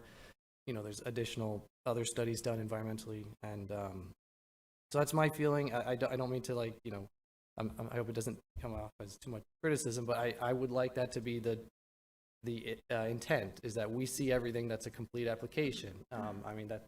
So what you're suggesting is that we re-vote on every one we deemed ineligible over the last 2 years? No, if they still have a willing seller and everything is just the same as what you said, well, this is a new board, well, maybe we ought to redo that. No, not just automatically. It's only if they reapply. If they reapply, maybe they added additional information. They were lacking something before, and now we're telling them, oh, you lacked something before. Maybe they filled that in, but now we're not even giving them that chance. Well, Tim already said if they had received a new application and something had changed, that they would bring it. No, that's not what I'm getting. I'm getting that even if they reapplied, if it's the same property, we're just not looking at it. I don't think that's the no, case. Tim If said there's, absolutely not. If it's different, we'll certainly bring it back. Okay, that's not the impression I was getting. But Well, we had Newman before and it came back. Right, so we've done repeat properties. right. So then, but some, it seemed like the speaker was saying that some were not shared. I don't know what she meant by kicked out. Some things were kicked out. Yeah, I think those were the words she used. well, I think we have to trust staff that they are doing their jobs and putting in front of us what they are supposed to be putting in front of us. And time frame, we have to remember two things. People can put their property in at any time. People can put their property in now for the next cycle. It doesn't have to be just during those weeks when they are advertising it. It can come in at any time. So any of these people can start working on this now and present it to staff at any time so that there isn't the time crunch. And we did move this meeting forward, I think, by about 3 weeks to accommodate one of our members to do a Friday. So we are partly responsible for having cut their time short as well. But I don't think that time frame should be an issue on any of these applications because they can put their application in at any time, not just during the open call or whatever we want to call it. And I have complete confidence in staff that they are putting in front of us a completed application that has a willing seller letter. And if it turns out that this can be done as a total project, I think everybody's in favor of that, depending on how we can work it with the city or whatever might happen. But right now, if we vote on these piecemeal, I'm afraid the vote is going to go as it has in the past because these properties, it's very difficult to have them stand on their own. So if we are now putting this one, tabling it so that gives the applicant more time and gives the other potential applicants more time, then really that's all we can do. They have got to get together. They have got to get their willing seller letters into staff so that we can consider them as a larger piece. So I think we're doing what we can do, and it's falling on the applicants to do what they need to do as well. And we can't move forward until they do. So. Yeah, I agree. And I'm not just concerned about this area, of course, concerned about all of them. And, you had mentioned we can only do what's brought before us, obviously. So I guess I would like to err on the side of bring everything before us, like even if you're not done. I mean, that would be I can't speak for everyone, of course. That would be my preference as opposed to just like narrow. I mean, personally, I think, 6 nominations or 6 things brought before us is very small. I'm not that I'm not, it's not, it's that I would like to encourage more public participation. I would like there to be 100. literally, I would like to have these meetings have 100 nominations where we're like, okay, there's 18s out of 19s and 17s out of 19, and we go all the way down to then when it finally gets down to like 3 out of 19. Those are the ones we say no to. But instead, now we're saying no to ones that are like iffy because our subset of selection is like, it's kind of psychological that you have to say yes to not some and yes to or no to others. But like if we just had a larger selection, and we're not getting that. I mean, this is really, it's really, you can see that we got 6. I mean, we're not doing enough to encourage more small parcels, especially when we are saying yes, like with very little discussion to a 5,000 acre one. And then we spend a long time saying no to like, something literally less than 1% the size. It's like, that doesn't make sense to me. Why are we not spending the time proportionate to the acreage? And I know it's like, oh, it's cut and dry that like, oh, the 5,000 acre will be a good purchase. But I'm sure in that parcel, there's like 50 acres that were, used for, pine plantation or other things that like, it's been disturbed. There's railroad tracks. So it's like been disturbed. So when you look at the smaller acreages and it's been disturbed, it's just, it doesn't make sense that we just rule them out, especially when to the people who are here and that like 5 or 10 acres means that much to them. Like, it's a no-brainer that we shouldn't be the barrier. I don't want to be the barrier here. There's plenty of other times down the road when it, goes before funding. Is it a good thing? Can we make a partnership with the city? Like, I totally support that. I think Lake Helen should be involved. I agree with that 100%. And that very well might happen. I mean, there's plenty of it's just like, we shouldn't stop it at this meeting today when it's just the eligibility, not even the A or B, because there's a second meeting we're going to have that's going to decide A or B. And of course, if we want to table it today, I'm okay with that too. But the idea that like, down the road, there will be other times for all these details to work out. And if they don't, they won't. The deal will fall through. If it's too much, again, we're not here looking at the money, but if the partnerships aren't there, it won't go through. And if we don't have all the parcels, these won't go through. But like just today, it seems, again, I'm totally just giving an opinion. I appreciate the letting me vent here, but we should just say yes today. But I'm okay tabling it too. If that was the case, then we shouldn't even have this meeting, really. It should go to the AB part, and I wholeheartedly disagree with that. Because once it goes to A and B, that means you're going to purchase it. It's just, is one more of a priority than another? And every property that comes before this board shouldn't be purchased for sure, because I could have wastelands, I could have an old landfill that I own that I can't sell to anybody, but guess what? I'm going to take it to the county and try to get some tax dollars to buy my old landfill. But we do have environmentally sensitive questions in all fairness and a whole criteria that it would have to meet. So it can't just be a landfill. I mean, I just want to point that out. That's only as an example, but I understand. I think that this body was put together for a reason, and it was for checks and balances with what staff is doing too. And I wholeheartedly think that today is important, and to approve or disapprove is important for it to be moving forward. And certainly it can come back at another time. Like I've said before, I would love to see this happen, but I would love to see this happen with city involvement and insurances that we would have to protect the tax dollars, and that this would be a project that would come to completion, where we could have a nice trail through there, but I don't see it right now. So I think for right now, for me, it should be a no, and that it could all be brought back later, but I would hope brought back with the city involved and the city putting skin in the game, much like the city of DeLand did with the property out off of Martin Luther King. In fact, in most properties that are within cities, I would like to see some city involvement, because it shows me that the citizens of the community are willing to step up too, not just one or two, which I got to commend her, worked her tail off on this. Yeah, absolutely. Absolutely. Okay, Mr. Sosa. Quick question. Have you designated a project area within the Lake Helen area? Has there one been defined yet? Or, I mean, if there's multiple properties coming through, have you like said, okay, this property here would be a nice, area that we would like to conserve?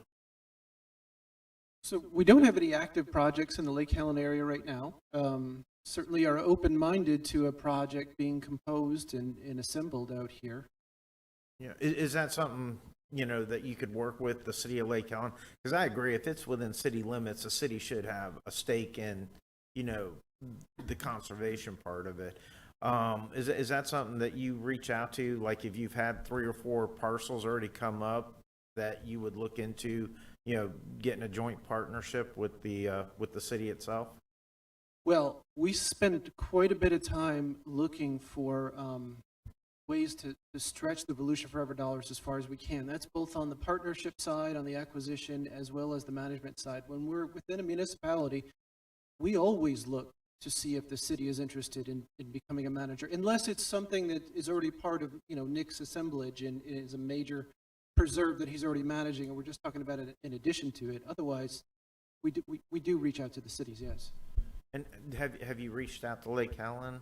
And are they responsive to doing a partnership, or?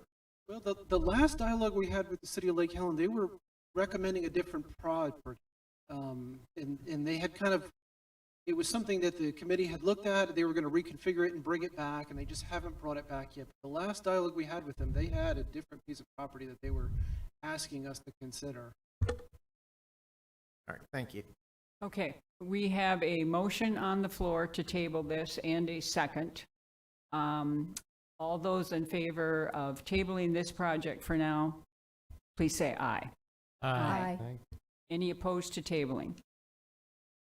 Okay, so 1 opposition to tabling, so motion carries. This item will be tabled, brought back to the committee at a later date.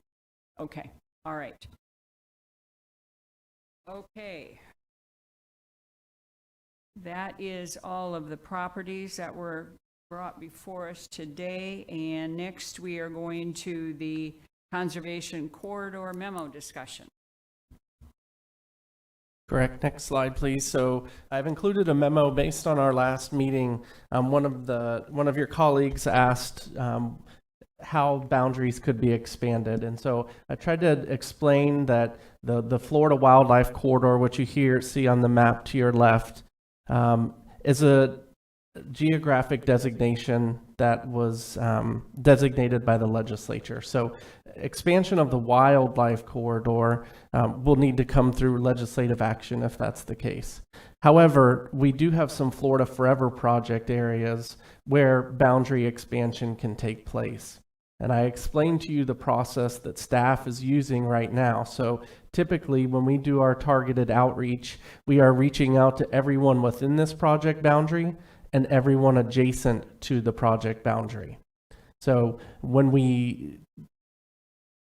if we get a property that is adjacent to the corridor, we go to Florida Forever to do a boundary amendment. And a perfect example is the map on your right. So you can see this is the lower portion of the Volusia Conservation Corridor. If you see the property that's got the crosshatch that's just above the yellow there, it's just outside the corridor boundary, that's the Carter Quail Ranch piece that we've brought to Florida Forever to do a boundary amendment process. They voted in the affirmative twice to expand the boundary. They've had a public hearing here to gain public support to amend the boundary. And we have 2 more votes, one at Tallahassee at ARC and one at the cabinet level to expand the boundary to include this property so that we can access Florida Forever money.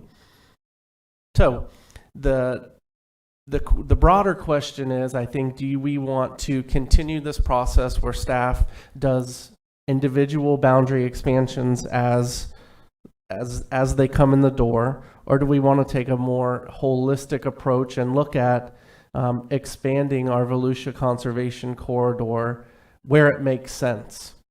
And that could go to the council as a recommendation from this committee if that's the will of the body.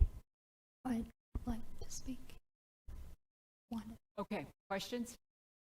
So I'd like to just read something and then say something, and then that might possibly open it up for further discussion.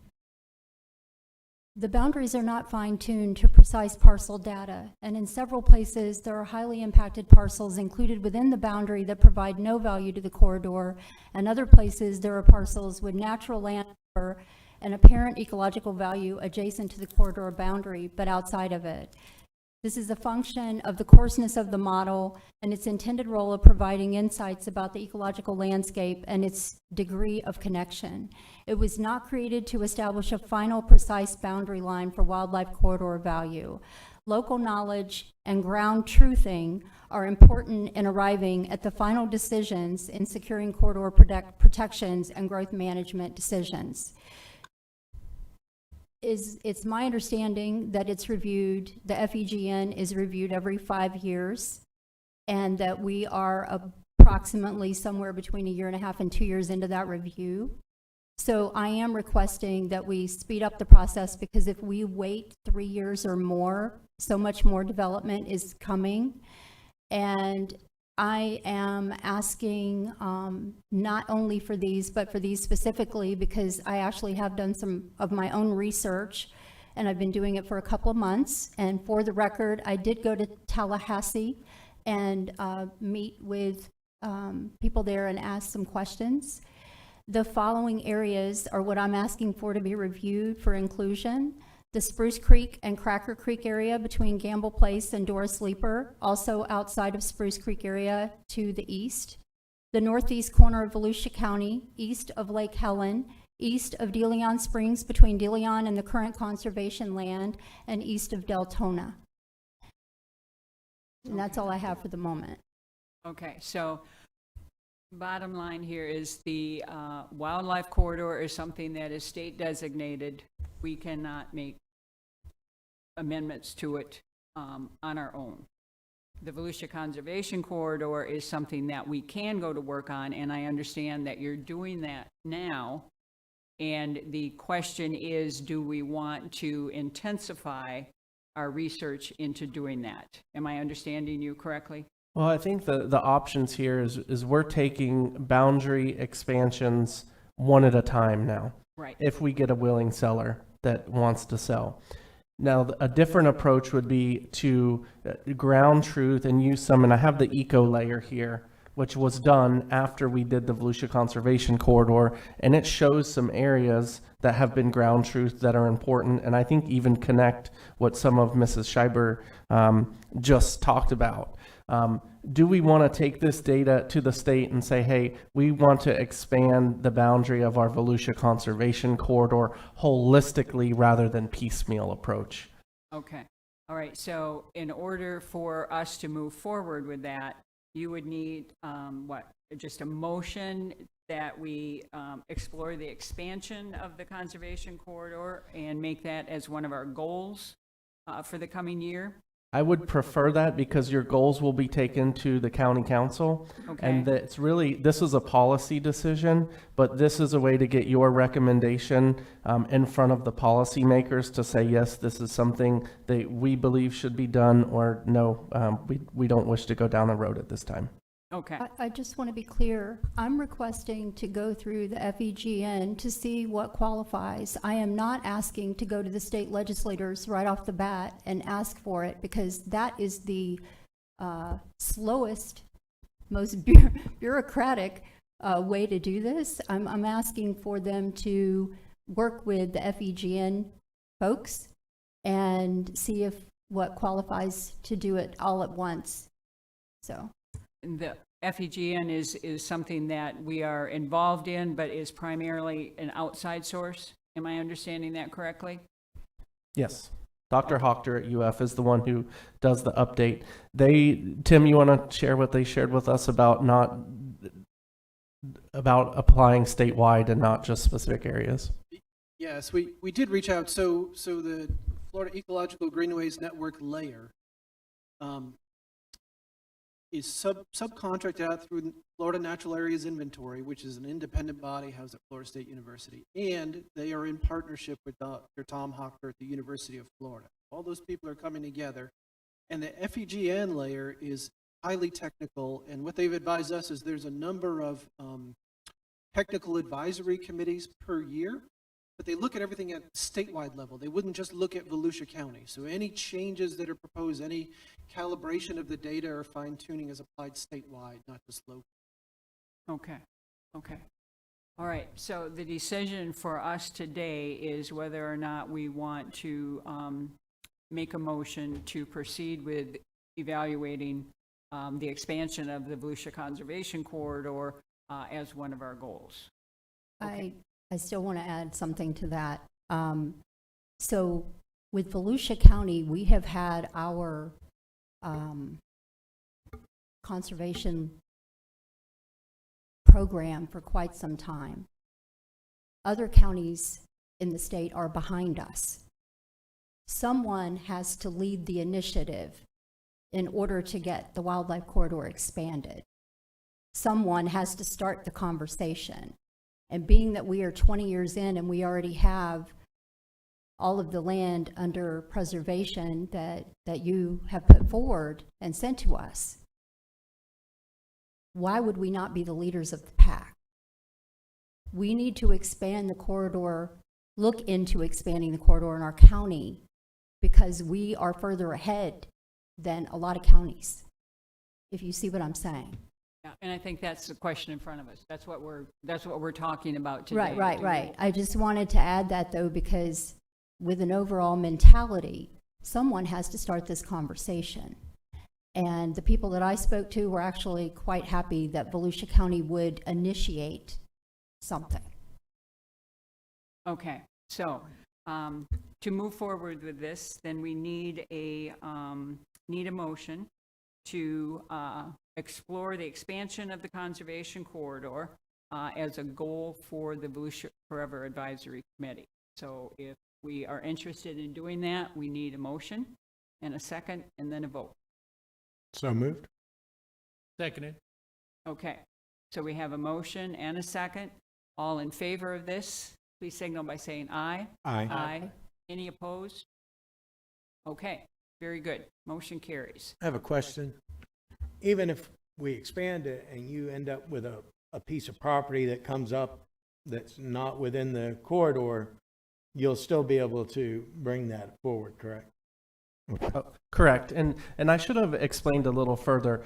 The advantages of having it in the corridor is if we get a property in the corridor right now, we can go straight to forever because this area has been vetted and they can start doing title work and appraising it if they agree that it's an attractive piece. Whereas if you are not in one of these, it's like a 24-month process to even get it into the hopper for consideration. So 4 years probably to acquisition versus 2 for something that's in the corridor. Also, we have already had properties outside that did not have matching funds, that did not make it through, that this previous committee voted on. So who brings the expansion plan forward for us to vote upon or not? So I would ask that you let us explore how we could do that. Let's get the council. We really haven't thought through how we would present it at this point. We would want to get the council to weigh in before we think about how it would be presented. And certainly we'll see Ms. Schreiber's recommendations. Yeah, I believe it's more of a concept, even though, I have limited resources, but I used everything within my own power to research what I just recommended, but that doesn't mean I didn't miss something. It's more of a concept at the moment, but staff will have further resources that I don't have access to. Okay. All right. 2023 work plan. Yes, if I can ask, can we return to the PowerPoint, go to the very last slide that was on there? Okay, here we go. Okay, so we have 3 resolutions that guide the program here. One of them is Resolution 2021-11 that created the Volusia Forever Advisory Committee. It also required that the committee conduct an annual goal-setting session and outline your work plan for the year. So staff has composed some 2023 goals, and we've got some items in there for the 2022 annual report. It's my understanding with the motion that was just made, we're now going to add, pursue the expansion of the Volusia Conservation Corridor to this goal list here, but this is presented for the committee's consideration. This will be presented to the county council at a future date if it's approved by the committee. Okay, do you need a vote on this, Tim, in order to bring it in front of, Yes, ma'am, we would like the committee to make a vote. okay, all right. So you need a motion to approve the goals as stated with the addition now of the, looking into the expansion of the Volusia Conservation Corridor. You need that motion so that we can then bring it to council. Okay, so a motion to accept the goals as stated and move them forward to council. Discussion first. I just have a question. I don't know, we've done it as a practice. I don't know if we want it in our stated goals. I think it would be good to have an annual review of the criteria and basis for ranking. I know we do it as a practice, but I don't know if we want to list. I like that idea. I'm sorry. I like Jessica's idea. Did we not decide before that we wanted to do more than just one cycle? An annual review would be just one cycle, correct? Or 2 cycles, I'm sorry. Did we not decide before that we wanted to do more than 2 cycles? Or is that? I think that was the pleasure of the previous committee under Ms. Connor's leadership, as she, I think, convinced, let's get through the first 2 years of the program since we'll all be together. But it's certainly not a policy, so it would really be up to this committee whether if you want to do it annually or biannually. So input on that, Derek? Okay, all right. Input on that I first. like that idea. I think Annually? Annually is Okay. that's a good program. Okay, all right, let's start with that to add an annual evaluation of the criteria. Let's start with that, and then we'll vote on the entire thing. So a motion to add the annual evaluation of the criteria. I'll move. Second? Second. Okay. All in favor? Aye? Aye. Okay, very good. Now a motion to accept the, Derek, before we vote? Yeah, maybe add something or just think about something else. I kind of want one of our goals to be something about the public participation and just encouraging it. It's not explicitly listed. I mean, I think that's important, and to say to, involve the public, to encourage participation. I mean, that seems pretty innocuous, but that like that to be a goal. Again, I appreciate the. I actually have a goal I'd like to add. I had this written down to talk about anyway during our comments, but I might as well go ahead and say it. I had emailed requesting a link from the PLDRC to the Forever page. I don't know if, Brad, you heard back or not. I think, so the PLDRC has properties and people go to their page, and I requested for a link to be placed from that page to the Volusia Forever page in case they want to sell and they have environmentally sensitive land. And he was speaking to Clay Irvin about it, and he was going to get back to him. So I don't know if that's a possibility. I don't really know that that's a goal, but I mean, it's kind of a goal. So I'm bringing that up. It's on the PLDRC, the board's website, you're saying? Where people go for the information for Like county. growth resource management, that? Correct, Okay. correct, because a lot of people go there for development items. They might be willing sellers, so it makes sense that they know what's available, because we still face that challenge of people not knowing. So a link from Growth Resource Management, is there one now or there is not one now? There is not one. I certainly, I don't know if that would be a goal, but the committee could make a recommendation. Yeah, okay, all right. I With agree that, with that okay. recommendation. Okay. All right, so motion to move forward the goals as modified to county council. Was anything about mine in there or not? You make a motion? I guess No, I think you're talking about encouraging public participation. Would you, I guess I could make it a sentence if, encourage public participation in meetings and discussion. I mean. it What sounds do good. you see that we can do that isn't being done now? Well, I guess explicitly, all of the goals just kind of point to it as kind of a very impersonal kind of, we just get nominations. I mean, it could just be from like businesses and from, trusts and stuff, but like, I really would, it's not, I don't read it as being in there at all. And really to have like, more people come here, I'd love it if just other members of the public, not property owners or nominators, came and weighed in, but we're not getting that. Just put it as a goal. I would like to think of a way to word that you'd be okay with. Well, they do certain advertising when they do this. I think if you want them to do additional or not do what they're doing and do something else, you need to make a motion of what you want them to do. I mean, just saying, do this, that's so damn nebulous. I used to be a staff member, and I'd go, well, what are we supposed to do with that? I mean, if it's a real goal, give them something that you want them to do and put it up for vote to see if the board is supportive of that. And if they're not, then, because it's awfully hard, it's like, do they need a bigger Instagram or Facebook site, or do you have something? Reaching people is very difficult, and a lot of people don't want to be reached.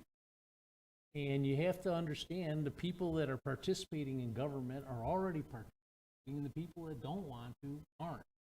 So getting more people in sounds like a great idea. And I don't want to be negative Nancy, but it's just very difficult to get people engaged. And it's probably frustrating for Tim and Nick and Brad and those guys that there aren't tons of people involved from the thing. But the fact of the matter is that you can lead a horse to water, can't make him drink. I think if they are doing the work, then perhaps just listing it here would kind of commend you guys for doing those advertisements. Obviously, they're public meetings. You guys already do that, and just to just have it in there would give you the credit, I suppose, at least. Would that? Well, and I'm really shocked. Like, one of the things that listening to Suzanne is that Audubon, Sierra, all these environmental groups aren't jumping up and down in front of the council and other things about expanding the wildlife corridors and stuff like that. I mean, you hear people here that are interested, but the environmental groups used to be, back in the 80s and 90s, they used to rule the roost. And you don't hear from them anymore. They're not playing. They're not sitting out here. They're just sitting back. Because I guess we have a great program, so they don't worry about it. But the fact of the matter is council would listen to them a lot more than anything we recommend. I disagree, and with all due respect, I'm kind of between a rock and a hard place, serving on a committee with an environmental organization, but anything I do, I don't rely on those groups. I just want to say that. Oh, yeah.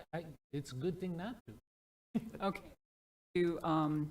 To Derek's point, my concern is if we make this a goal, then we have to show specific steps that were done, and I honestly don't know what staff can be expected to do over and above what they are doing.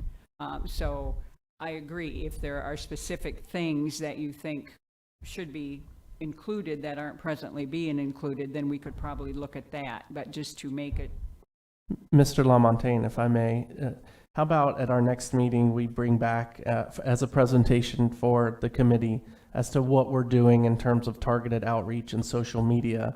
Okay. And then if you have any input or suggestions, we would certainly entertain them. That would be great. Yeah, I appreciate that. And yeah, I think I just would like to be informed, and yeah, maybe I'm overreacting, but again, obviously no one else is here, so that's but that's okay. Everybody should remember that this is the daytime during the week when working people have to work. We're just very fortunate here to have different circumstances than most that allow us to be here. Even myself, sometimes it's difficult being retired, but I have other responsibilities I have to do during the day. So I want to be clear, make no mistake, if this does go to, at what point this goes to the council, I'll be rallying everyone that I know. But for here in this committee, I don't put out ahead what I'm working on. Yeah. With all, I've had too many negatives come back on me, and that's why I brought it to the committee first. If you all aren't for it, why am I going to go trying to rally other people? And this is the Land Conservation Committee. It made sense, so.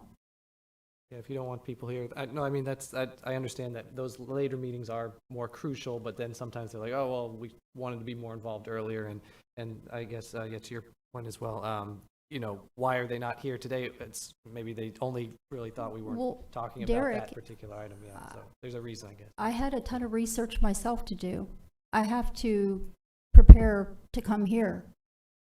I don't go rallying people until the rallying moment. I mean, No, I'm saying I understand they want to be included. I paid my own way to Tallahassee and did my own research and work and spoke to, some others to get to this point I am right now. So I really appreciate the committee voting on this today. And in the future, hopefully more people do support it, for sure. And I hope this committee. I just want to say I retract what I was saying. I'm changing my mind as you guys tell me information. So I'm not upset that people aren't here as much as I was earlier a little bit, if that makes sense. Ms. Scott, did you have a point? No. Okay, so we have a motion to move these forward to county council, correct? And we have a second, or we do not have a motion? Okay, all right, we need a motion to move the goals forward to county council. Could we have that, please? Okay, and a second? Second. Okay, motion and a second. All in favor, signal by saying aye. Aye. Okay. Staff comments.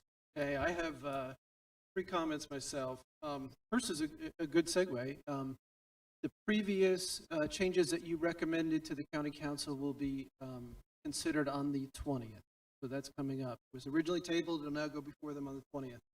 One of the big things to report is that we have closed on the 126 acres in City of DeLand. The Volusia Groves and Cattle project was closed. It closed on the 2nd. Right now, we just wait for the city is going to execute a conservation easement that'll protect that property. You'll see a sign go up out in front of it acknowledging the program within 90 days. So there's a couple events still to occur, but we've got that one behind us. Okay, and then the final one that I want to share with the committee is a big one, and as you guys are well aware, based on our discussion today, things kind of change in the moment sometimes. So the state has opened back up the Rural and Family Lands Protection Program. So this is run through the Department of Agriculture and Consumer Services. This is an agricultural easement program, just like the Volusia Forever Forest and Farmlands program. And we've kept an eye on this for a long time because they make an extremely logical partner. Recently had a conversation with their program director, and she was very enthused about the Volusia Forever program, looking to work with us. But state politics are what they are. There's a little bit of flux. And so some of the information that I had originally anticipated to share with the group may no longer be accurate. However, really all that would change is the total amount of the funding pool that's available. It may be slightly reduced, but the bottom line is I want to share that this program is accepting applications with the committee. If you run into anybody in the agricultural community and they're not aware, please share that there is an application on the Department of Agriculture and Consumer Services website.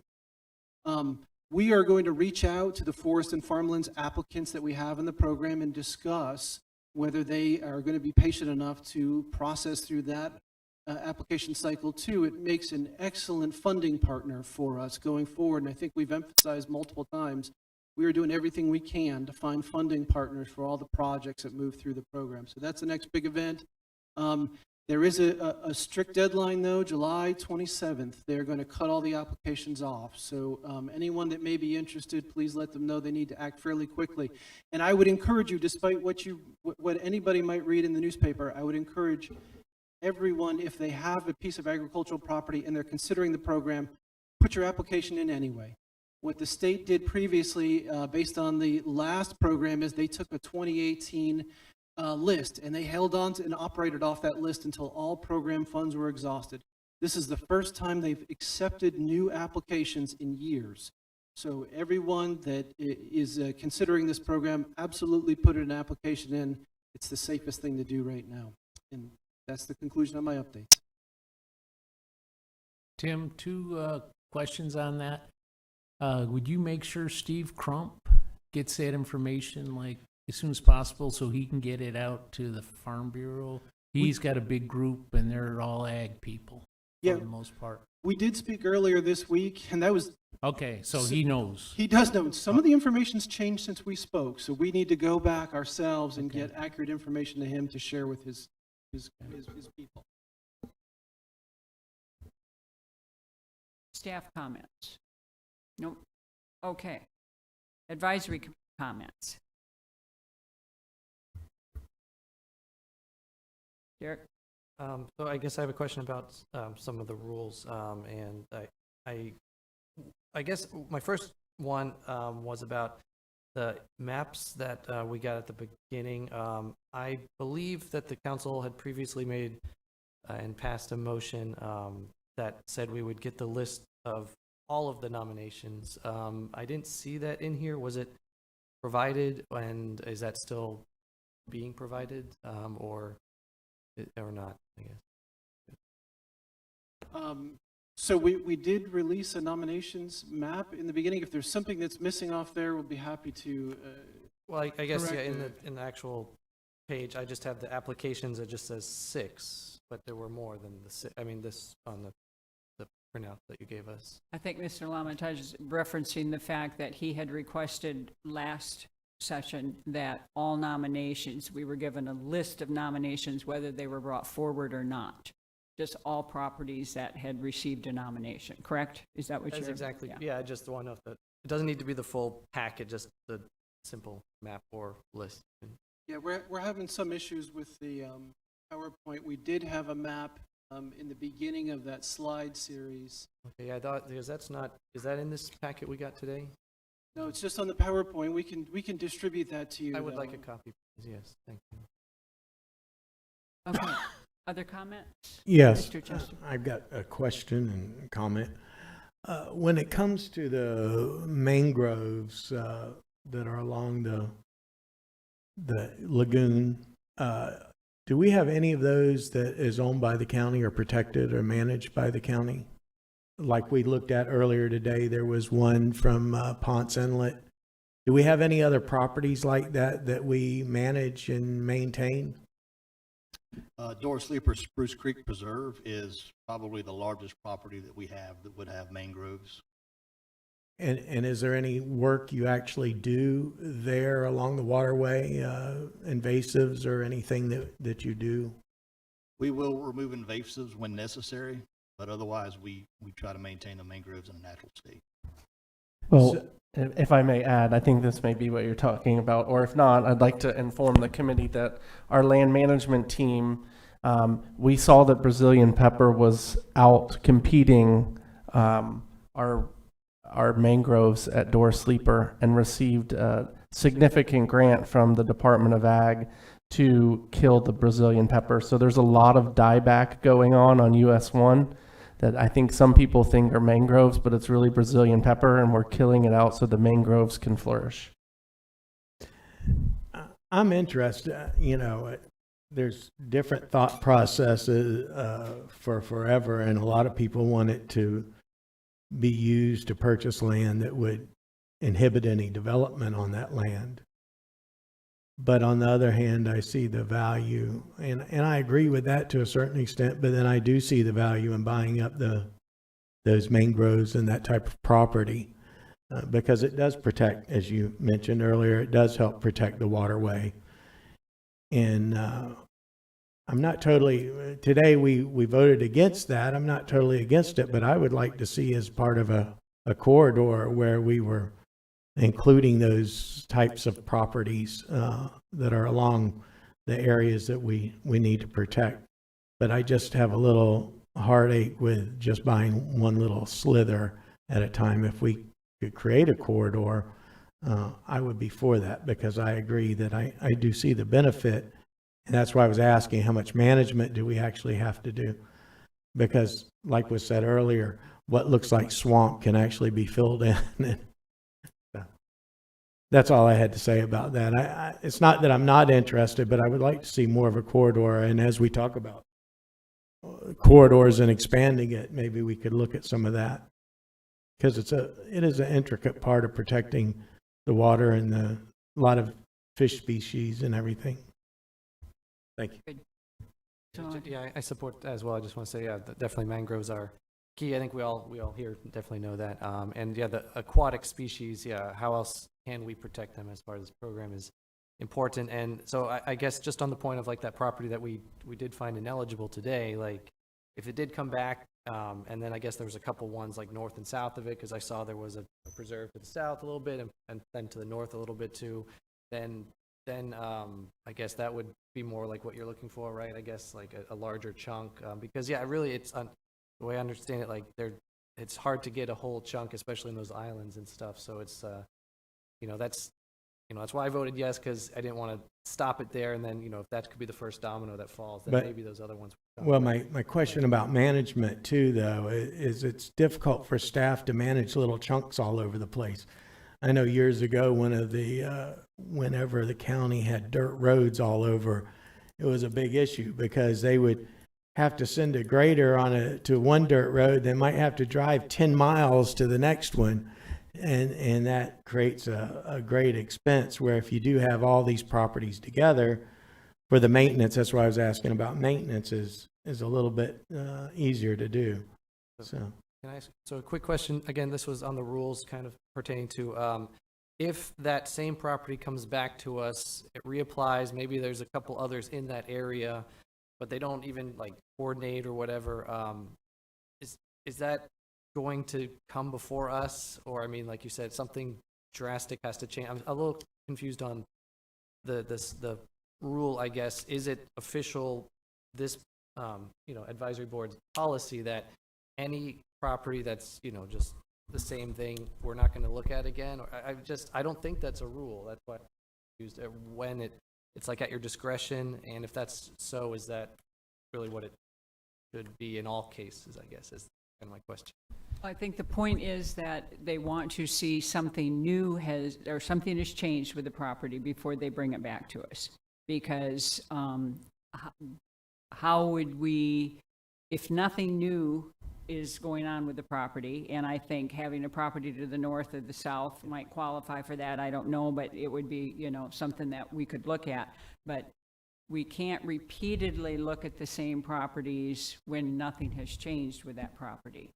I'd like to say then but I feel that should be our decision. If it's being stopped there, then that's not really what should be. And you're right, every session, there is a new bunch of properties. So we'll see a different list every time, no matter what. And I feel maybe it should be like 2 times. Can we make some kind of rule where it's like at least comes before us twice, and if that happens again, then we won't look at it unless something drastically happens. But I feel like if they reapplied, that's really preventing the public participation, and it should be our decision on this board, not the staff, to prevent it from coming to us. If it's a full application with the willing seller and everything, at least twice I'd like to have us vote no on it before it's like this prevented. So that's why I was wondering, can we make that a rule? Or it seems like the rule is a full application should come to us now. If there's some other hidden rule I don't know about, I'd like to make that explicit, because if that's what we want, that's okay, we can vote on it. But if it's not a rule, then it should be coming to us. That's my understanding. I'll weigh in here. So number one, not a policy making board. So the policy is by council, and they are telling you the rules. This was a management decision based on staff resources and efficient use of the staff and your time as well. If there's a significant change, we will bring it back. If there has been no change, it is not a prudent use of staff time, 7 of us to get in a room to reevaluate a property that we've already scored and there's no new information, and then load it to the agenda and bring it here. So if there are significant changes, if there is a property that comes in next to it, that would change the score, because now there's connectivity, and we would bring that back. But it was really a management decision. No, I definitely am not trying to take your time. I did feel it wouldn't take that much time, since you have already evaluated it. If you just say, hey, just send us the same thing, it would not take your time in that sense, but that's just my preference and my understanding. Something? No? Okay. Anyone else? I have one thing. There is a Regrow the Loop campaign happening. The launch is on June 24th. And the reason I bring this up, even though it's in the northeast portion of the county, is because it is a pilot. And if it's successful, each district will have their own regrow. And it is native trees and plants in that area. District 4 is really what's considered, even though it's Regrow the Loop. But the council passed it. I think there was only one no vote. And everyone should want it to be successful because you get trees in your own area. And the tree fund is used to pay for the trees. And then organizations are also partnered with the county to promote the program. And my organization is doing their own program that relates to it. It's going to be native edibles. And I'm partnering with the state park system to do native edibles and history in that area, and edibles as well, utilizing Reed Farm. He sells edible plants. So hopefully the whole loop gets greened up. That's the goal.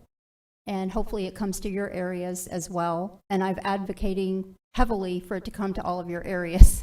So we really need it to be successful. And maybe your scenic highway, I know you advocate, yeah. So I'm letting you know.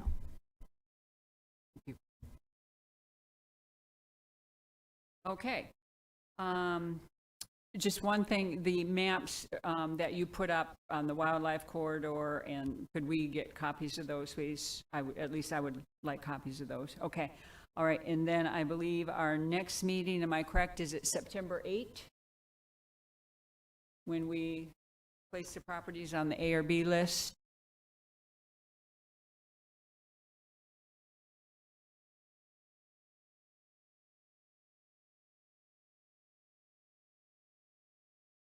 I think that's what I have on my calendar. Yeah, I Ms. got Gao has it September on her 8th. Okay, all right. So September 8th, we will look at these properties for placement on the A or B list. I want to thank everyone for their input today, especially the new members. And we will see you on the 8th. Meeting's adjourned. Thank you. Thank you. And please sign and turn in your voting forms.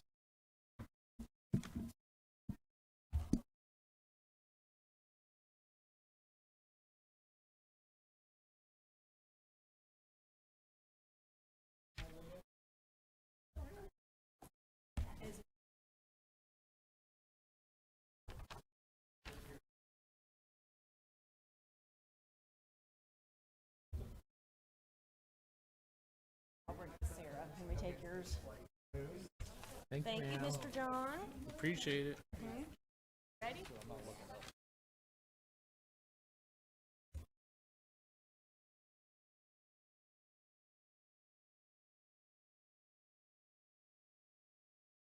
Gonna have them.